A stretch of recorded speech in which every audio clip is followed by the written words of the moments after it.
മലയാളി നാട്ടിലാകുമ്പോൾ പണിയെടുക്കാൻ മടിയും പുറത്തു പോകുമ്പം മലയാളികളുടെ സ്വഭാവം മാറും.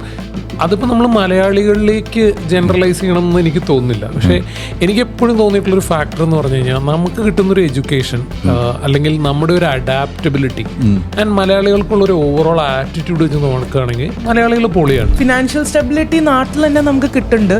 ആൻഡ് ഇപ്പം ഫിനാൻഷ്യൽ അല്ലെങ്കിൽ സാലറിനേക്കാളും കൂടുതൽ ആൾക്കാർ look for quality of life അല്ലെങ്കിൽ ഒരു വർക്ക് ലൈഫ് ബാലൻസ്. അതൊക്കെ കുറേം കൂടെ എനിക്ക് തോന്നുന്നു നാട്ടിലാണ് നമുക്ക് കുറച്ചും കൂടെ ഉള്ളത്.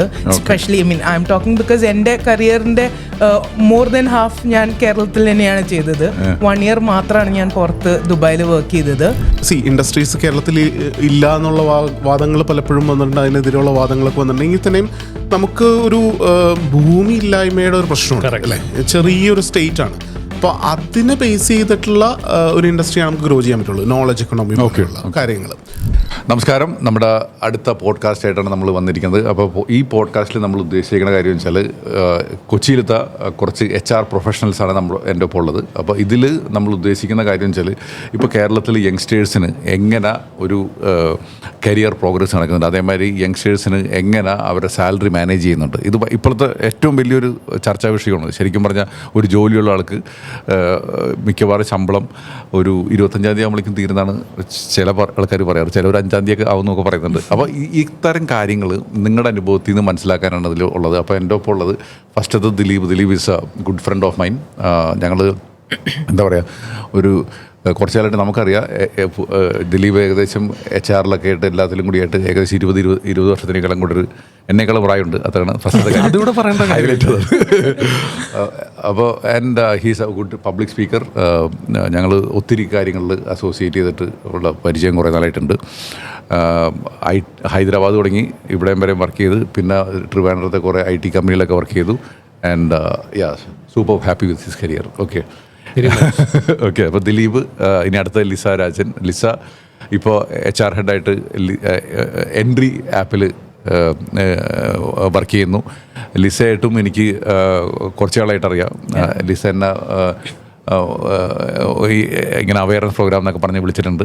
അപ്പോൾ അന്ന് തുടങ്ങിയിട്ട് ഐ ഓൾവേസ് സീൻ ദാറ്റ് ഒരു എന്തോ ഒരു പരിചയം ലിസനോട് സംസാരിക്കും എനിക്ക് അന്നുണ്ടായിട്ടുണ്ട്. അപ്പോൾ ഇതിന് പറഞ്ഞപ്പോഴും ലിസ വരാൻ തയ്യാറായില്ല. Thank you so much.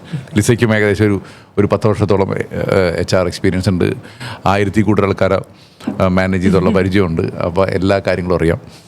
ഇനി അടുത്തതും അരുണാനന്ദനായിട്ടും ഇതിന് മുന്നത്തെ 1-2 കമ്പനികളിലുള്ളപ്പോൾ തുടങ്ങിയിട്ട് എനിക്ക് പരിചയമുണ്ട്. അപ്പോൾ അരുണാനന്ദന് എനിക്കുള്ള ഒരു റെസ്പെക്റ്റ് എന്ന് വെച്ചാൽ ഈ ഫിനാൻസ് കാര്യത്തിൽ ഒത്തിരി താല്പര്യം കാണിച്ചിട്ടുണ്ട്. അതേമാതിരി നമ്മളൊത്തിരി 1-2 പ്രാവശ്യം അവയർനെസ് പ്രോഗ്രാമൊക്കെ കമ്പനിയിൽ ചെയ്തിട്ടുണ്ട്. ആൻഡ് HR ഡയറക്ടറായിട്ട് വർക്ക് ചെയ്യുന്നു ഒരു ഫോറിൻ കമ്പനിക്ക് വേണ്ടിയിട്ട്. അതോടൊപ്പം HR ബ്രോ എന്ന് പറഞ്ഞിട്ട് ഒരു ചാനലൊക്കെ തുടങ്ങി ഇരിക്കുന്നു. ആൻഡ് ഒത്തിരി ട്രെയിനിങ് കാര്യങ്ങളൊക്കെ ചെയ്തുകൊണ്ടിരിക്കുന്നത്. അപ്പോൾ ഈ 3 പേരാണ് നമ്മുടെ ഒപ്പം ഉള്ളത്. അപ്പോൾ ഇതാണ് ഒരു ക്യുക്കായിട്ട് ഒരു ഇൻട്രൊഡക്ഷൻ ആയിട്ടുള്ളത്. Anything else I missed it? You want to add something? ഇല്ല, നമുക്ക് പൊതുവെ എനിക്ക് അത്ര പ്രായമില്ല എന്നുള്ളതൊന്ന് പറഞ്ഞു. ഓക്കെ, പ്രായമാണ് ഇപ്പോൾ ചർച്ച. അപ്പോൾ ഏറ്റവും പ്രായം കുറവ് എനിക്കാണ്. അല്ല, ദിലീപിനാണ് ഏറ്റവും പ്രായം കുറവ്. But it's happy to get your time. ഈ പറഞ്ഞ കാരണം വെച്ചാൽ ഇപ്പോൾ പലപ്പോഴും ഞാൻ ആൾക്കാരോടൊക്കെ സംസാരിക്കുമ്പോൾ പല ആൾക്കാർക്കും സാലറി കിട്ടുന്നുണ്ട്. പല ആൾക്കാർക്കും കേരളത്തിൽ വർക്ക് ചെയ്ത് കഴിഞ്ഞാൽ ആവശ്യത്തിനുള്ള ശമ്പളമുള്ള ജോലി കിട്ടുമോ അങ്ങനത്തെയൊക്കെ ടെൻഷനുണ്ട്. നമ്മുടെ കൾച്ചറാണ് പുറത്ത് പോയിട്ട് വർക്ക് ചെയ്യാന്നൊക്കെ പറഞ്ഞത്. അപ്പോൾ ഫസ്റ്റ് നമുക്കറിയേണ്ട കാര്യം വെച്ചാൽ കേരളത്തിലെ ജോബ് മാർക്കറ്റ് എന്താണ്, കേരളത്തിലെ ജോബ് ഓപ്പർച്യൂണിറ്റികൾ എന്താണെന്നുള്ളത് ഫസ്റ്റ് പറഞ്ഞിട്ട് നമുക്ക് മുന്നോട്ട് പോകാം. ദിലീപ് തുടങ്ങിക്കോ. ഞാനെന്ന് പറഞ്ഞു കഴിഞ്ഞാൽ എൻ്റെ കരിയർ ഭൂരിഭാഗവും കേരളത്തിൽ തന്നെ വർക്ക് ചെയ്തിട്ടുള്ള ഒരാളാണ്. ഇപ്പോൾ ഓൾമോസ്റ്റ് 23 years ആയി. അതിൽ ഒരു 2 years മാത്രമേ ഞാൻ കേരളത്തിന് പുറത്ത് പോയിട്ട് വർക്ക് ചെയ്തിട്ടുള്ളൂ. അപ്പോൾ എന്നെ സംബന്ധിച്ചിടത്തോളം from a very personal point of view എനിക്കൊരിക്കലും കേരളത്തിൽ കരിയറിനൊരു ഡെർത്ത് ഉണ്ട് അല്ലെങ്കിൽ ഓപ്പർച്യൂണിറ്റി കുറവുണ്ട് എന്ന് തോന്നിയിട്ടില്ല. അപ്പോൾ ഞാൻ പറഞ്ഞു വരുന്നത് വെച്ചാൽ ഇതിൻ്റെ ഒരു സ്കെയിലുണ്ടല്ലോ. ഇപ്പോൾ ഒരു മെട്രോ സിറ്റിയിൽ ഡൽഹി ആണെങ്കിലോ മുംബൈ ആണെങ്കിലോ ബാംഗ്ലൂർ ആണെങ്കിലോ കിട്ടുന്ന scale of organisations in terms of number of organisations അല്ലെങ്കിൽ സൈസ് ഓഫ് ദി ഓർഗനൈസേഷൻസ്, ആ ഒരു ഡിസഡ്വാൻറ്റേജ് കേരളത്തിനുണ്ടായിരിക്കും. പക്ഷേ കരിയർ ഓപ്പർച്യൂണിറ്റീസിന് ഒരു കുറവുണ്ട് എന്നെനിക്ക് ഫീൽ ചെയ്തിട്ടില്ല കേരളത്തിൽ. ഓക്കെ, യങ്സ്റ്റേഴ്സിനൊക്കെ പഠിച്ചു വരുമ്പോൾ ഒരു അത്യാവശ്യം നല്ല ജോലികളും കാര്യങ്ങളൊക്കെ ഉണ്ട്. ലിസയുടെ ഒപ്പീനിയൻ എന്താണ് ഇതിനെക്കുറിച്ചിട്ട്? ആക്ച്വലി മുമ്പേ ആൾക്കാർക്ക് പുറത്തോട്ട് പോകാനുള്ളൊരു ഇതുണ്ടായിരുന്നത് ബിക്കോസ് ഓഫ് ഫിനാൻഷ്യൽ സ്റ്റെബിലിറ്റി. കുറേയും കൂടെ കാശ് ഉണ്ടാക്കാൻ പറ്റും പുറത്ത് പോയാൽ എന്നുള്ളൊരു ഇത്. പക്ഷെ ഇപ്പം നോക്കുമ്പം ഇപ്പം വിത്ത് റിമോട്ട് ജോബ്സ് അല്ലെങ്കിൽ സ്റ്റാർട്ടപ്സ് ഹയർ ചെയ്യുന്നുണ്ട്. ഗ്ലോബൽ കമ്പനീസ് ആണെങ്കിലും ഇപ്പം കുറേ ഇന്ത്യയിൽ ഹയർ ചെയ്യുന്നുണ്ട്. അപ്പം അങ്ങനെ നോക്കുമ്പം ലൈക്ക് ഫിനാൻഷ്യൽ സ്റ്റെബിലിറ്റി നാട്ടിൽ തന്നെ നമുക്ക് കിട്ടുന്നുണ്ട്. ആൻഡ് ഇപ്പം ഫിനാൻഷ്യൽ അല്ലെങ്കിൽ സാലറിനേക്കാളും കൂടുതൽ ആൾക്കാർ look for quality of life അല്ലെങ്കിൽ ഒരു വർക്ക് ലൈഫ് ബാലൻസ്. അതൊക്കെ കുറേയും കൂടെ എനിക്ക് തോന്നുന്നു നാട്ടിലാണ് നമുക്ക് കുറച്ചും കൂടെ ഉള്ളത്. Especially I am talking because എൻ്റെ കരിയറിൻ്റെ മോർ ദാൻ ഹാഫ് ഞാൻ കേരളത്തിൽ തന്നെയാണ് ചെയ്തത്. 1 year മാത്രമാണ് ഞാൻ പുറത്ത് ദുബായിൽ വർക്ക് ചെയ്തത്. പക്ഷെ എനിക്ക് കുറേയും കൂടെ കേരളയിൽ ഓപ്പർച്യൂണിറ്റീസ് ഉണ്ട്. If you have the right skills നമുക്ക് കുറേയും കൂടെ എന്താ പറയുക ഇപ്പോഴത്തെ ജോബ് മാർക്കറ്റായിട്ട് അഡാപ്റ്റ് ചെയ്യാൻ പറ്റുന്ന സ്കിൽസ്, യുണീക് സ്കിൽസ് ഉണ്ടെങ്കിൽ V definitely have A lot of opportunities in Kerala. Okay, ഇപ്പോൾ ലിസ പറഞ്ഞതനുസരിച്ച് ഇവിടെ നല്ല ഓപ്പർച്യൂണിറ്റി. ആൻഡ് ഇപ്പോൾ ദുബായിൽ വർക്ക് ചെയ്തിട്ട് ഒരാൾ ഹൈദരാബാദ് വർക്ക് ചെയ്തിട്ട് ഇനി അരുണ്ട ഒരു ദിലീപ് പറഞ്ഞ കാര്യം തന്നെയാണ്. നമുക്ക് ഒരു ഭീകരമായിട്ടുള്ള ഡേർത്ത് കേരളത്തിൽ മാത്രമായിട്ടുണ്ടെന്ന് എനിക്ക് തോന്നിയിട്ടില്ല. സോ ഒബ്വിയസ്ലി നമ്മുടെ കൺട്രിയുടെ ഒരു എക്കണോമിക്സ് മാറുന്നതനുസരിച്ച് അതിൻ്റെ എക്കോണമി മാറുന്നതനുസരിച്ചിട്ട് അത് എല്ലാത്തിലും എഫക്റ്റ് ചെയ്യുന്നുണ്ട്. പിന്നെ കേരളത്തിൻ്റെ ഒരു പെക്യുലിയാരിറ്റി ആയിട്ട് എനിക്ക് തോന്നിയിട്ടുള്ളത് നമുക്ക് കുറച്ചുകൂടി ഇൻഡസ്ട്രീസ് കേരളത്തിൽ ഇല്ല എന്നുള്ള വാദങ്ങൾ പലപ്പോഴും വന്നിട്ടുണ്ട്. അതിനെതിരെയുള്ള വാദങ്ങളൊക്കെ വന്നിട്ടുണ്ടെങ്കിൽ തന്നെയും നമുക്ക് ഒരു ഭൂമി ഇല്ലായ്മയുടെ ഒരു പ്രശ്നമുണ്ട് അല്ലേ. ചെറിയൊരു സ്റ്റേറ്റ് ആണ്. അപ്പോൾ അതിനെ ബേസ് ചെയ്തിട്ടുള്ള ഒരു ഇൻഡസ്ട്രിയാണ് നമുക്ക് ഗ്രോ ചെയ്യാൻ പറ്റുള്ളൂ. നോളജ് എക്കണോമി പോലെയുള്ള കാര്യങ്ങൾ. അപ്പം അല്ലാത്ത ഭൂമി വേണ്ട അല്ലെങ്കിൽ വലിയ ഫാക്ടറികൾ വേണ്ട. എക്സാക്ട്ലി, റിയൽ എസ്റ്റേറ്റ് ഒരു പ്രോബ്ലം. അപ്പോൾ ആ ഒരു ഇതിൽ ഡെർത്ത് പണ്ടും ഉണ്ടായിരുന്നു. മേ ബി അതിപ്പോഴും ഉണ്ടെന്ന് വേണമെങ്കിൽ പറയാം. പക്ഷെ നോളജ് ബേസ്ഡ് ആയിട്ടുള്ള ജോബ് ഞാൻ കൂടുതൽ ഐ ടിയിലേ വർക്ക് ചെയ്തിട്ടുള്ളൂ. അപ്പോൾ ഐ ടി വർക്ക് ചെയ്ത ഒരു ആംഗിൾ എന്ന് ഞാൻ പറയുകയാണെങ്കിൽ അങ്ങനെ ഒരു ഭീകരമായ ഡെർത്ത് കേരളത്തിൽ ഫീൽ ചെയ്തിട്ടില്ല. പിന്നെ ലിസ പറഞ്ഞ പോലെ ഒരു ക്വാളിറ്റി ഓഫ് ലൈഫ്, അതായത് യങ്സ്റ്റേഴ്സിന് ആവശ്യപ്പെടുന്നവർക്ക് ഈവനിങ് ഒന്ന് റിലാക്സ് ചെയ്യാനുള്ള സിറ്റുവേഷൻ, അതിനൊരു പ്രോ ആയിട്ടുള്ള ഒരു സൊസൈറ്റി നമുക്കുണ്ടോ എന്നുള്ളൊരു സംശയം മാത്രമേ ഉള്ളൂ. അതർവൈസ് ഇപ്പോൾ ഈ റിമോട്ട് ജോബ്സൊക്കെ വന്നതുകൊണ്ട് നമുക്ക് നമ്മുടെ നാട്ടിലിരുന്നിട്ടും വർക്ക് ചെയ്യാം എന്ന് പറയുന്ന ഒരു അവസ്ഥയാണ്. ഇപ്പോൾ കേരളം ഒരു ജോബിൻ്റെ കാര്യത്തിൽ കേരളത്തിൽ നിന്ന് പുറത്ത് പോയാലേ ഉള്ളൂ എന്നുള്ളതൊന്നുമില്ല. കൂടുതൽ കുട്ടികൾ പോകുന്നത് പഠിക്കാൻ വേണ്ടിയിട്ടോ അതിനൊക്കെ പോകുന്നത്, പുറത്തേക്ക് പോകുന്നതിൻ്റെയൊക്കെ reason basically quality of life different ആണ് എന്നുള്ളൊരു പെർസെപ്ഷൻ. പെർസെപ്ഷനാണോ അത് ഓരോ രാജ്യങ്ങളിലും ഓരോ വ്യത്യാസം. എവിടെ പഠിക്കുന്നു, എന്ത് കോഴ്സ് പഠിക്കുന്നു എന്നുള്ളതിന്. ഇപ്പോൾ പുറത്ത് ഈ റീൽസും ഇൻസ്റ്റാഗ്രാം റീലൊക്കെ വന്ന പിന്നെയാണ് ഒരു കോവിഡ് ടൈമിലാണല്ലോ കുറച്ചുകൂടി ആൾക്കാർ ഓക്കെ അങ്ങനെ ഒരു ലൈഫ് അവിടെ ഉണ്ട് അല്ലെങ്കിൽ അങ്ങനെ ഒരു എഡ്യൂക്കേഷൻ ഓപ്പർച്യൂണിറ്റീസ് കൂടുതലാണെന്ന് പറയുന്ന ഒരു 2018 ശേഷമാണെങ്കിൽ വന്നത് സോഷ്യൽ മീഡിയ കുറച്ചുകൂടിയൊക്കെ വന്നത്. ഇപ്പോൾ സ്വാഭാവികമായിട്ടും ഇതിനേക്കാളും ഗ്രീനർ ഫീൽഡ്സ് കാണുമ്പോൾ ആളുകൾ പോകുമല്ലോ. ഇപ്പോൾ കേരളം എല്ലാത്തിലും നമ്പർ 1 ആണ്, കേരളമാണ് സ്വർഗം എന്ന് നമുക്ക് പറയാൻ പറ്റത്തില്ല. ബെറ്റർ ആയിട്ടുള്ള സ്ഥലങ്ങളുണ്ടാവും, സ്വാഭാവികമായിട്ട് അതിലേക്ക് ആൾക്കാർ പോകും.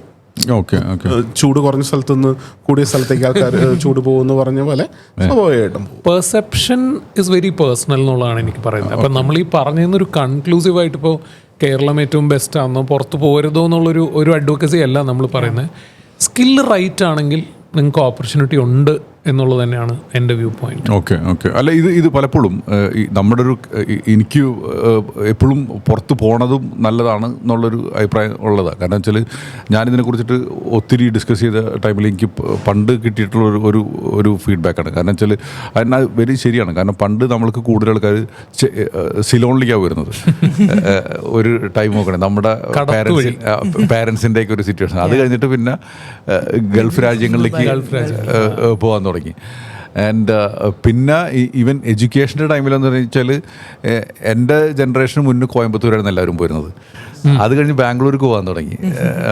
പിന്നെ ഇപ്പോൾ യൂറോപ്പിലേക്കാണ് അല്ലെങ്കിൽ അങ്ങനത്തെ രാജ്യങ്ങളിലേക്ക് പോകാനായിട്ട് തുടങ്ങി. ആൻഡ് അതിലും ഉള്ള ഗുണം വെച്ചാൽ ചിലപ്പോൾ ആളുകൾക്ക് അവിടെ ജോലിയൊക്കെ കിട്ടാം. എന്നിട്ട് കുറേ ആൾക്കാർ ചിലപ്പോൾ അവിടെ തന്നെ വളരെ എസ്റ്റാബ്ലിഷ് ആവാം, ചില ആൾക്കാർ ഇങ്ങോട്ട് വരാം. പക്ഷേ ഇപ്പോഴത്തെ ഒരു സിറ്റുവേഷൻ എന്ന് പറഞ്ഞു കഴിഞ്ഞാൽ എനിക്ക് തോന്നുന്നു എന്തൊക്കെ സിറ്റുവേഷൻ ആയാലും ശരി there are some good progress ഇപ്പോഴത്തെ ഒരു സിറ്റുവേഷനിൽ പറഞ്ഞു. ഈവൻ നമ്മൾ എനിക്ക് തോന്നുന്നു ഞാനിപ്പോൾ അടുത്ത് ഈ കണക്ക് ഞാൻ ജസ്റ്റ് ഒന്ന് നോക്കിയിരുന്നു. അപ്പോൾ ഒന്ന് നമ്മുടെ ഒരു GDP വെച്ച് നോക്കണമെന്നുണ്ടെങ്കിൽ ഇന്ത്യയുടെ GDP എത്രയാണോ എസ്പെഷ്യലി പെർ ക്യാപിറ്റ GDPയിൽ അതിനേക്കാളും കുറച്ച് കൂടുതൽ കേരളത്തിലുണ്ട് നോക്കണമെങ്കിൽ. അപ്പോൾ നമുക്ക് ഏകദേശം ഒരു 2.5 ലക്ഷം ഒരിക്കുന്നതാണ് ഒരു ഇന്ത്യൻ കണക്കനുസരിച്ചാണെങ്കിൽ ഇന്ത്യ വരണമെന്നുണ്ടെങ്കിൽ ഇവിടെ 3 ലക്ഷമുണ്ട്. പക്ഷേ അടുത്തൊരു കണക്ക് നോക്കുകയാണെന്നുണ്ടെങ്കിൽ സൗത്ത് ഇന്ത്യയിൽ നോക്കുകയാണെങ്കിൽ വി ആർ അല്ല ശരിക്കും കർണാടകയും ഇവരെയൊക്കെ വെച്ച് നോക്കുമ്പോൾ നമ്മുടെ താഴെ ആന്ധ്ര മാത്രമേ ഉള്ളൂ. അപ്പോൾ ആ ഒരു സിറ്റുവേഷൻ ഉണ്ട്. അപ്പോൾ അതിൽ ചിലപ്പോൾ കുറേ ഡെവലപ്മെൻറ്റ് വേണമായിരിക്കും. പക്ഷേ still we are much better. നമ്മളിപ്പോൾ പുറത്ത് കാണുന്ന പോലെ കേരളത്തിൽ ജോബില്ല എന്നുള്ളൊരു സിറ്റുവേഷൻ ഇപ്പോൾ എനിക്കില്ല.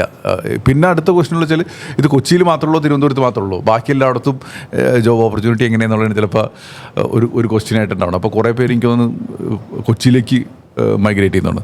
അപ്പോൾ ഈ ഒരു സിറ്റുവേഷനിൽ നമുക്ക് ഇവിടെ ഒരു പുതിയതായിട്ട് പഠിച്ചു വരുന്ന കുട്ടികളാണെന്നുണ്ടെങ്കിൽ അവർക്ക് ജോലി കിട്ടാനായിട്ട് ഇപ്പോൾ കേരളത്തിലാണ് ആഗ്രഹിക്കുന്നുണ്ടെങ്കിൽ എന്തായിരിക്കും ക്വിക്കായിട്ട് നമുക്ക് ഓപ്പർച്യൂണിറ്റികൾ ഇപ്പോൾ ഉള്ളത്? Starting with you may be. കേരളത്തിൽ നിന്ന് ഇപ്പോൾ ജസ്റ്റ് പഠിച്ചിറങ്ങുന്നത് ഞാൻ നേരത്തെ പറഞ്ഞ പോലെ ഈ നോളജ് എക്കണോമിയാണ് ബേസിക്കലി. IT വലിയൊരു ഫീൽഡ് തന്നെയാണ്. അതിലിപ്പോൾ നമുക്ക് അതിനപ്പുറത്തേക്കെന്ന് ചോദിച്ചു കഴിഞ്ഞിട്ടുണ്ടെങ്കിൽ ഇപ്പോൾ ഡിഗ്രി ഇപ്പോൾ ഒരു ബേസിക്കലി നമുക്ക് സ്ഥിരമായിട്ട് ചോദ്യം വരുന്നൊരു കാര്യമാണ് BA ഹിസ്റ്ററി പഠിച്ച ഒരാൾ അല്ലെങ്കിൽ BA മലയാളം പഠിച്ച ഒരാൾക്ക് എന്ത് ഓപ്പർച്യൂണിറ്റിയാണ് നമ്മുടെ നാട്ടിലുള്ളത്. അതൊരു കേരളത്തിൻ്റെ മാത്രം പ്രശ്നമല്ല. എനിക്ക് അത് ഈ അത്തരത്തിലുള്ള കോഴ്സുകൾ പലപ്പോഴും പഠിക്കുമ്പോൾ അതിൻ്റെ നമ്മുടെ ഈ ഡിമാൻഡ് വേഴ്സസ് സപ്ലൈ പ്രോബ്ലം ഉണ്ടല്ലോ, അതുകൊണ്ട്. അപ്പോൾ അതുകൊണ്ട് തന്നെ ഇപ്പോൾ അതിൽ കുട്ടികൾ കുറഞ്ഞു വരുന്നു. സയൻസ് സബ്ജക്റ്റിലേക്ക് കുറച്ച് കൂടുതൽ വരുന്നുണ്ട് അല്ലേ. അത് കഴിഞ്ഞ് BTech പഠിക്കുന്നത്. അപ്പോൾ ഈ BTechൻ്റെയൊക്കെ റീസൺ തന്നെ ഇതെന്തുകൊണ്ടാണ് BTechൽ ആൾക്കാർ കൂടുതൽ പോകുന്നതെന്ന് ചോദിച്ചു കഴിഞ്ഞാൽ ഒബ്വിയസ്ലി നമ്മുടെ നാട്ടിൽ മറ്റേ ഔട്ട്സോഴ്സിങ് വരുന്നതും ആ സമയത്ത് കൂടുതൽ ഓപ്പർച്യൂണിറ്റീസ് വരും, അതുകൊണ്ടാണ് സംഭവിച്ചത്. അപ്പോൾ ബേസിക്കലി ഇപ്പോഴും നോക്കിക്കഴിഞ്ഞാൽ തന്നെ നമ്മുടെ നാട്ടിലെ എഞ്ചിനീയേഴ്സാണ് കൂടുതലും എംപ്ലോയബിൾ ആയിട്ട് വരുന്ന ആൾക്കാർ. നമ്മുടെ ജോബിനനുസരിച്ചിട്ടാണ് വരുന്നത്. അപ്പോൾ ഞാൻ പറഞ്ഞ അതല്ലാതെ വരുന്നവർക്ക് അതിൻ്റെതായ ഓപ്പർച്യൂണിറ്റീസ് ഉണ്ടെന്ന് ഞാൻ പറയുള്ളൂ. കുറച്ച് ഞാൻ പറഞ്ഞു കഴിഞ്ഞാൽ കുറച്ചുകൂടി കോൺട്രവേഴ്സിലാണ്, അതുകൊണ്ട് ഞാൻ അതിലേക്ക് കടക്കുന്നില്ല. പക്ഷേ ദിലീപ് പറഞ്ഞ കാര്യത്തിലാണ് ഞാൻ കുറച്ചുകൂടി ഫോക്കസ് ചെയ്യാതെ സ്കില്ല്. നമുക്കിപ്പോൾ BA ഹിസ്റ്ററി പഠിച്ച ഒരാൾക്ക് ഡാറ്റാ സയൻസ് ചെയ്യാൻ പറ്റുമോ? ഒബ്വിയസ്ലി പറ്റും. ഡാറ്റാ സയൻസ് ചെയ്യാൻ എന്താ വേണ്ടേ? ഡാറ്റാ സയൻസ് ചെയ്യാൻ വേണ്ടിയിട്ട് BA ഡിഗ്രിയോ BSc ഡിഗ്രിയോ അല്ലെങ്കിൽ BTech ഡിഗ്രിയോ അല്ല വേണ്ടത്. ഡാറ്റാ സയൻസിൽ മാത്ത് വേണം, അതിൻ്റെ സ്റ്റാറ്റിസ്റ്റിക്സ് വേണം, ഫൗണ്ടേഷൻസ് വേണം, പ്രോഗ്രാമിംഗ് വേണം, അങ്ങനത്തെ കാര്യങ്ങളൊക്കെ വേണം അല്ലേ. അപ്പോൾ ആ ഒരു സംഭവം എൻ്റെ ഒരു പ്രൊഫസർ ഉണ്ടായിരുന്നു, ഞാൻ കോളേജിൽ പഠിപ്പിച്ചിരുന്നപ്പോൾ പുള്ളി പറഞ്ഞത് നത്തിങ് ഈസ് ഇമ്പോസിബിൾ എന്ന് നമ്മൾ പറയാറുണ്ടല്ലോ. So things can be complex, പക്ഷേ that is not impossible. So നിങ്ങൾക്ക് അത് വേണമെന്നുണ്ടെന്നുണ്ടെങ്കിൽ നിങ്ങൾ അതിന് വേണ്ടതായിട്ടുള്ള എന്താണ് അതിൻ്റെ പ്രിലിമിനറീസ് എന്താണെന്നുള്ളത് മനസ്സിലാക്കി അത് പഠിച്ചു കഴിഞ്ഞാൽ നമുക്കതിലേക്ക് എത്താം. ഇപ്പോൾ ഏത് ഫീൽഡിലേക്ക് പോകാനാണെങ്കിലും, ഇപ്പോൾ ഫാർമസി ഫീൽഡ് ആയിക്കോട്ടെ, ഇപ്പോൾ ഇവൻ റിയൽ എസ്റ്റേറ്റിൽ പോകാനായിക്കോട്ടെ, നമ്മൾ അവിടെ അതിൻ്റെ ആ ഒരു ഇൻഡസ്ട്രി എന്താ ചെയ്യുന്നത്, അതിന് വേണ്ട സ്കിൽ എന്താണ് വേണ്ടത്. അപ്പോൾ ഇതാണ് പലപ്പോഴും പലർക്കും മിസ്സാവുന്നത്. അതായത് ചിലർ പറയും ഞാനിങ്ങനെ BTech പാസ്സായി അല്ലെങ്കിൽ ഇന്ന ഡിഗ്രി പാസ്സായി കഴിഞ്ഞിട്ട് റെസ്യൂമെ അയച്ച് ഇൻ്റർവ്യൂ വരുന്നില്ല. But they don't look into what actually is the delta. എന്താണ് അയാളുടെ പ്രശ്നം എന്നുള്ളത് അവർ നോക്കാറില്ല. അതായത് നമ്മുടെ റെസ്യൂമെ എഴുതിയതിൻ്റെ പ്രശ്നമാണോ, ഈ കമ്പനിക്ക് എന്താണ് വേണ്ടത്, അതെൻ്റെ കയ്യിലുണ്ടോ. നമ്മൾ ഒരു ഡിസൈൻ തിങ്കിങ് എന്നൊക്കെ ഞങ്ങളുടെ ഒരു ഇതിൽ പറയും. അതായത് നമ്മുടെ കസ്റ്റമർക്ക് എന്താണ് വേണ്ടത് ആണല്ലോ നമ്മൾ കൊടുക്കേണ്ടത് അല്ലേ. ഇപ്പോൾ നമ്മളിപ്പോൾ ചായ കൊടുക്കുമ്പോൾ എന്ന് വെച്ചാൽ നമ്മുടെ ഷോപ്പിൽ ഉള്ള ആളുടെ ഇഷ്ടത്തിന് കൊടുത്തിട്ട് കാര്യമില്ല, നമുക്ക് എന്താണ് വേണ്ടത് അതനുസരിച്ചല്ലേ. ഇപ്പോൾ നമ്മൾ പഞ്ചസാര ഇടണ്ടെന്ന് പറയുമ്പോൾ പുള്ളി പറയാണ് ഓക്കെ പഞ്ചസാര ഇടാതെ ഞാൻ ചായ കൊടുക്കില്ല എന്ന് പറഞ്ഞാൽ എങ്ങനെ ഇരിക്കും. അപ്പോൾ ബേസിക്കലി അവർക്ക് എന്താണ് വേണ്ടതെന്നുള്ളത് മനസ്സിലാക്കി ചെയ്ത് കഴിഞ്ഞാൽ നമുക്ക് ഏത് ഫീൽഡിലേക്കും പോകാം എന്നുള്ളൊരു ജനറിക് ആൻസറാണ് എനിക്ക് പറയാനായിട്ട് താല്പര്യം. അല്ലാതെ ഒരു ഇൻഡിവിജ്വൽ എടുത്ത് പറഞ്ഞാൽ അത് പല രീതിയിലും it's a very good thing. അടുത്ത കാര്യം പറഞ്ഞാൽ ഇവരെല്ലാവരും പറഞ്ഞതെല്ലാം പേഴ്സണൽ ഒപ്പീനിയൻ ഉണ്ട്, അല്ലാതെ വേറെ അതും കയറി പിടിക്കണ്ട. ഇവരെല്ലാവരും HR പ്രൊഫഷണൽസ് ആണ്. അതിൻ്റെ പേരിൽ നാളെ വേറൊരു ബുദ്ധിമുട്ട്. അപ്പോൾ ഞാൻ ഈ പറഞ്ഞത് തന്നെ ഇപ്പോൾ അരുൺ പറഞ്ഞിരുന്നെങ്കിൽ ഇപ്പോൾ കൂടുതൽ പറഞ്ഞത് ഒന്ന് കസ്റ്റമൈസ് ചെയ്യുക എന്നുള്ളത് ഒരു കാര്യം, പിന്നെ സ്കില്ല് ഐഡന്റിഫൈ ചെയ്തിട്ട് ഇപ്പോൾ പഠിച്ചത് എന്താണെങ്കിലും ജോലി കിട്ടാനുള്ള രീതിയിൽ പുതിയ എന്തെങ്കിലും. അപ്പോൾ ഇതിൽ പലപ്പോഴും ഞാനിതൊരു വളരെ ജനറൽ സ്റ്റേറ്റ്മെൻറ്റ് പലപ്പോഴും പറഞ്ഞ കാര്യമാണ്. ഇപ്പം നമ്മുടെ മലയാളികൾ കേരളത്തിൽ ചിലപ്പോൾ ഇത്തിരി അധികം പണിയെടുക്കാനായിട്ടല്ല, പക്ഷേ ഇവിടെ നമ്മുടെ കേരളത്തിൻ്റെ ക്ലൈമാറ്റ് വിട്ട് കഴിഞ്ഞാൽ ഇവന്മാർ നന്നായിട്ട് പണിയെടുക്കുന്നുണ്ട്. എനിക്ക് ബാംഗ്ലൂരൊക്കെ ശരിക്കും പറഞ്ഞാൽ വർക്ക് ചെയ്യുന്ന ടൈമിൽ എപ്പോഴും തോന്നിയിട്ടുള്ള കാര്യം, ഇവൻ നമ്മൾ മിഡിൽ ഈസ്റ്റിൽ പോയി കഴിഞ്ഞാലും ഏറ്റവും നന്നായിട്ട് വർക്ക് ചെയ്യണത് മലയാളികളാണെന്നുള്ള കാര്യത്തിൽ എല്ലാവർക്കും നമ്മൾ പറഞ്ഞല്ല പൊതുവേ ഉള്ളതാണ്. പക്ഷേ കേരളത്തിൽ what is attitude? I have seen like my parents, എൻ്റെ പേരൻസ് നമ്മൾ ദുബായിലായിരുന്നു ചെറുപ്പം തൊട്ടേ, my parents work there. But I've seen them working extremely hard എൻ്റെ ചെറുപ്പത്തിലൊക്കെ. പക്ഷേ ഇപ്പം when I see team members in Kerala, like കേരളയിൽ നമ്മുടെ ടീം മെമ്പേഴ്സിനൊക്കെ കാണുമ്പം എല്ലാവർക്കും ഒരു ലിവിങ് ആവശ്യമാണ്. അതിനായിട്ട് എല്ലാവരും നന്നായിട്ട് തന്നെ വർക്ക് ചെയ്യുന്നുണ്ട്. നമ്മൾ നാട്ടിലാകുമ്പോൾ നമ്മുടെ നാട്ടിലാണ്, നമ്മൾ കുറേ കൂടെ കംഫർട്ടബിൾ ആണ്. അപ്പം എനിക്ക് തോന്നുന്നു ചെറിയൊരു ലത്താർജിക് അല്ലെങ്കിൽ ഒരു കംഫർട്ട് കൂടുതൽ ഉണ്ടാവാൻ സാധ്യതയുണ്ട്. പക്ഷെ other than that I think people do work well in Kerala or in India also. അങ്ങനെ വലിയൊരു ഡിഫറൻസ് ആയിട്ട് എനിക്ക് തോന്നുന്നില്ല. കുറേ കൂടെ കംഫർട്ട് ഉണ്ട് നമ്മുടെ നാട്ടിലായതുകൊണ്ട്. ദാറ്റ് ഇസ് ഇപ്പം മിഡിൽ ഈസ്റ്റ് ആകുമ്പം അയ്യോ റെന്റ് അടിക്കാൻ പൈസ ഇല്ലല്ലോ എന്നുള്ളൊരു, അതുകൊണ്ട് നമ്മൾ കുറച്ചും കൂടെ എക്സ്ട്രാ എഫേർട്ട് എടുക്കുമായിരിക്കും. നാട്ടിൽ എൻ്റെ വീടുണ്ടല്ലോ, എനിക്ക് എന്തായാലും എന്താ പറയുക പട്ടിണി എടുക്കേണ്ട ആവശ്യം ഉണ്ടാവില്ലല്ലോ എന്നുള്ളൊരു ഫീലിംഗ് ഉണ്ടാവും. ഇതിൽ വേറൊരു ആംഗിൾ പറയുന്നത്, മലയാളി നാട്ടിലാകുമ്പോൾ പണിയെടുക്കാൻ മടിയും പുറത്തു പോകുമ്പം മലയാളികളുടെ സ്വഭാവം മാറും. അതിപ്പോൾ നമ്മൾ മലയാളികളിലേക്ക് ജനറലൈസ് ചെയ്യണം എന്ന് എനിക്ക് തോന്നുന്നില്ല. പക്ഷേ എനിക്ക് എപ്പോഴും തോന്നിയിട്ടുള്ളൊരു ഫാക്ടർ എന്ന് പറഞ്ഞു കഴിഞ്ഞാൽ നമുക്ക് കിട്ടുന്നൊരു എഡ്യൂക്കേഷൻ അല്ലെങ്കിൽ നമ്മുടെ ഒരു അഡാപ്റ്റബിലിറ്റി ആൻഡ് മലയാളികൾക്കുള്ളൊരു ഓവറോൾ ആറ്റിറ്റ്യൂഡ് വെച്ച് നോക്കുകയാണെങ്കിൽ മലയാളികൾ പൊളിയാണ്. അത് എവിടെ ചെന്നാലും അവർ വേറിട്ട് നിൽക്കും. അത് ഒരുപാട് പ്രൈഡ് എടുത്ത് തന്നെ പറയുന്ന ഒരു കാര്യമാണ്. We have that extra whatever X factor ഉണ്ട് മലയാളിക്ക്. ഹസ്ലേഴ്സ് ആണ്. അതെ. അപ്പോൾ അതിൽ ഒറ്റ കാര്യമുള്ളൂ, നമ്മൾ ആ മൗൾഡിലേക്ക് എളുപ്പം വീഴുന്ന ആൾക്കാരുമാണ്. അപ്പോൾ വേറൊരു കൺട്രിയിൽ അല്ലെങ്കിൽ വേറൊരു കൾച്ചറിൽ നമ്മൾ ബെറ്റർ എഫേർട്ട് അല്ലെങ്കിൽ ഔട്ട്പുട്ട് ഇടുന്നുണ്ടെങ്കിൽ we are adaptable to that. And ആ ഒരു കൾച്ചർ അല്ലെങ്കിൽ അവർ കൊടുക്കുന്ന ആ മൗൾഡ് നല്ലതാണ്. അതേ മൗൾഡ് അല്ലെങ്കിൽ അതിന്റെ സിമിലർ ആയിട്ടുള്ള ഒരു കൾച്ചർ ഇവിടെയും ക്രിയേറ്റ് ചെയ്യാൻ നോക്കിക്കഴിഞ്ഞാൽ മലയാളി ഇവിടെയും പണിയെടുക്കുന്നതിന് യാതൊരു ബുദ്ധിമുട്ടും ഉണ്ടെന്ന് എനിക്ക് തോന്നുന്നില്ല. പേഴ്സണലി എനിക്ക് മലയാളികൾ ഇവിടെ ഉഴപ്പുന്നുണ്ട് അല്ലെങ്കിൽ മലയാളികൾ പുറത്തു പോയാൽ നന്നായി ചെയ്യും, ഇവിടെ അലമ്പാന്നുള്ളൊരു അതിനോട് ഞാൻ യോജിക്കുന്നില്ല. ഞാൻ അങ്ങനെ പറഞ്ഞില്ല.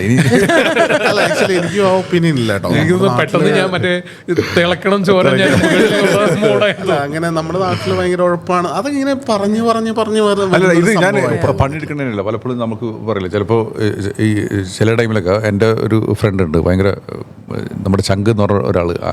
ഇവൻ കോളേജിലൊക്കെ പോയിരുന്നത് 3:30 വൈകിട്ട് 3:30 പുള്ളി എത്തുള്ളൂ. അപ്പോൾ ഞാൻ ദുബായിൽ നിന്നപ്പോൾ പഹയൻ കാലത്ത് 8 മണിക്ക് ഓഫീസിൽ പോണു. അപ്പം ഞാൻ അവനോട് ചോദിച്ചു, ഇത് നീ തന്നെയാണോ?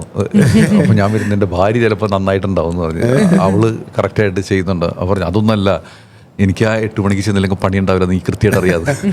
സെയിം തന്നെ നമ്മൾ ഡ്രൈവിംഗിലും ഇല്ലേ, ഇപ്പൊ നമ്മുടെ നാട്ടിൽ ഡ്രൈവ് ചെയ്യുന്ന പോലെയാണ് നമ്മൾ മിഡിൽ ഈസ്റ്റിൽ ഡ്രൈവ് ചെയ്യുന്നത്. സോ അത് നിയമത്തിനെ കുറിച്ചല്ല ഞാൻ പറയുന്നത്, അതിന്റെ കൾച്ചർ ദിലീപ് പറഞ്ഞ പോലെ കൾച്ചറാണ്. ബേസിക്കലി അവിടെ അങ്ങനെയാണ് വർക്ക് ചെയ്യുന്നത്. ഫോർ എക്സാമ്പിൾ US ഓഫീസുകളിൽ മിക്കവാറും ആരും സോഷ്യൽ മീഡിയ നോക്കില്ല. വർക്ക് ടൈമിൽ അവരാരും ഫേസ്ബുക്കോ വാട്സാപ്പോ ഇൻസ്റ്റാഗ്രാമോ ഒന്നും നോക്കില്ല. വാട്സാപ്പ് ചിലപ്പോൾ നോക്കുമായിരിക്കും. പക്ഷേ പൊതുവെ അവിടുത്തെ ഒരു കൾച്ചർ എന്ന് പറഞ്ഞാൽ അവരുടെ പേഴ്സണൽ ടൈമിൽ വർക്കിംഗ് ടൈമിൽ അവരുടെ പേഴ്സണൽ കാര്യങ്ങളൊന്നും ചെയ്യില്ല. നമ്മുടെ നാട്ടിലെ കൾച്ചർ അങ്ങനെയല്ല. നമ്മൾ കുറച്ചുകൂടിയൊക്കെ ടൈം എടുക്കും. പിന്നെ നമ്മൾ രാത്രി ഇരുന്ന് വർക്ക് ചെയ്യുന്നവരാണ്, അവരത് ചെയ്യില്ല. അവരുടെ ബൗണ്ടറീസ് അത്രയും ഫിക്സ്ഡ് അല്ല, റിജിഡ് അല്ല. എക്സാക്ട്ലി. നമ്മൾ ഈ ടൈമിലാണ് നമുക്കൊന്ന് 1/2 മണിക്കൂർ ബാങ്കിൽ പോകേണ്ട ആവശ്യമുണ്ടെങ്കിൽ നമുക്ക് പോവാം. നമ്മൾ പിന്നെ അതുപോലെ തന്നെ 2 മെസ്സേജൊക്കെ അയക്കാം, ഫേസ്ബുക്കിൽ നോക്കാം, കുറച്ച് യൂട്യൂബ് വീഡിയോ ഒക്കെ കാണാം. പക്ഷെ അതേസമയം അവർ 8 മണിക്കൂർ വർക്ക് ചെയ്യുമ്പോൾ ചിലപ്പോൾ നമ്മളൊരു 10 മണിക്കൂറൊക്കെ 10-11 മണിക്കൂറൊക്കെ വർക്ക് ചെയ്യേണ്ട വരാറുണ്ട്. ഈ പറഞ്ഞ ഇടക്കുള്ള ഈ ഫ്ലെക്സിബിലിറ്റി അങ്ങനെ ഒരു ഡിഫറൻസ് ആണെന്നാണ് എനിക്ക് തോന്നുന്നത്. വീഡിയോന് റീച്ച് കൂടുന്നുണ്ട്, നല്ല കാര്യമാണ്. അപ്പോൾ ഈ അടുത്ത കാര്യം, ഇപ്പം നമ്മളിപ്പോൾ സാധാരണ വുമൺ എംപ്ലോയീസിന് അവരുടെ ഒരു ഓപ്പർച്യൂണിറ്റികൾ എന്താണ് ഇപ്പോഴത്തെ ഒരു സിറ്റുവേഷനിൽ പറഞ്ഞു കഴിഞ്ഞാൽ? ഓക്കെ, ആരത് പറഞ്ഞത്? ലിസ ഏരിയയിൽ കുറച്ച് സ്ട്രോങ് ആണ്. ഐ മീൻ എനിക്ക് ജെൻഡർ ഡിഫറൻസസ് ഇഷ്ടമല്ല. ഒരു ഈക്വൽ ജെൻഡർ ഓപ്പർച്യൂണിറ്റീസ് ആണ് നമ്മളെപ്പോഴും ഫോക്കസ് ചെയ്യാറ്. അപ്പം വിമൻ എംപ്ലോയ്മെൻറ്റ് എന്നുള്ളൊരു സ്പെസിഫിക് ഇത് വരുമ്പം അവിടെ തന്നെ മെയിൽ എംപ്ലോയ്മെൻറ്റ് അല്ലെങ്കിൽ അതർ ജെൻഡർ എംപ്ലോയ്മെൻറ്റും നമ്മൾ നോക്കണം. ആ ഒരു രീതിയിലാണ് ഞാൻ പ്രിഫർ ചെയ്യാറ്. പക്ഷേ I mean we focus on ഇപ്പം വിമൻ ഓഫ് ഇപ്പം ഒരു ബ്രേക്ക് കഴിഞ്ഞിട്ട് വരുന്ന വുമൺ, എനിക്ക് തോന്നുന്നു അതാണ് ഏറ്റവും അതെ ഒരു വുമണിന് ഏറ്റവും കൂടുതൽ സ്ട്രെസ്സും ഏറ്റവും കൂടുതൽ പ്രഷറും ഏറ്റവും കൂടുതൽ കാര്യങ്ങൾ മൾട്ടി ടാസ്ക് ചെയ്യാൻ പറ്റുന്ന ആ ഒരു മെറ്റേണിറ്റി ബ്രേക്ക് കഴിയുമ്പോൾ ഉള്ള പീരീഡാണ്. അപ്പോൾ അത് കഴിഞ്ഞിട്ട് ഒരാൾ എടുക്കുമ്പം അവർ കംപ്ലീറ്റ്ലി ഫോക്കസ്ഡ് ആയിരിക്കും. കംപ്ലീറ്റ്ലി അവർക്ക് എന്തായാലും എനിക്ക് ഈ ഒരു ലൈഫിൽ നിന്ന് ഒരു ബ്രേക്ക് വേണമെങ്കിൽ ദേ വിൽ ഡു ദെയർ 101% ആ ഒരു ജോബിൽ. So I am totally into taking women after maternity breaks അല്ലെങ്കിൽ after breaks in their career. I follow that. എൻ്റെ ഓഫീസിൽ ഞാൻ എപ്പോഴും ഭയങ്കര കീനാണ്. എനിക്ക് എനിക്ക് ഒരു ബ്രേക്ക് കഴിഞ്ഞിട്ട് വരുന്ന സ്ത്രീകളെ ഹാൻഡിൽ ചെയ്യണം. കാരണം ബിക്കോസ് അവർ ഫോക്കസ്ഡ് ആണ്. അവരെ നമ്മൾ മറ്റേ എന്താ പറയുക എമ്പതി ഇതൊന്നും പഠിപ്പിച്ചു കൊടുക്കണ്ട, ദേ ഹാവ് ഇൻ ഇറ്റ്. അപ്പോൾ ഒരു കസ്റ്റമർ, ഞങ്ങളുടെ ജോലിക്ക് കസ്റ്റമറോട് സംസാരിക്കുമ്പോൾ ഏറ്റവും ആവശ്യമുള്ള സാധനമാണ് ഇത് മനസ്സിലാക്കുക. അത് പെൺകുട്ടികൾക്ക് നമ്മളെ പഠിപ്പിച്ചു തരും. I think it's a fair point. Case മാത്രമല്ല, മെറ്റേണിറ്റി കഴിഞ്ഞ് വരുമ്പോൾ അവർക്കൊരു വലിയൊരു ആവശ്യമുണ്ട്. They need to have a job.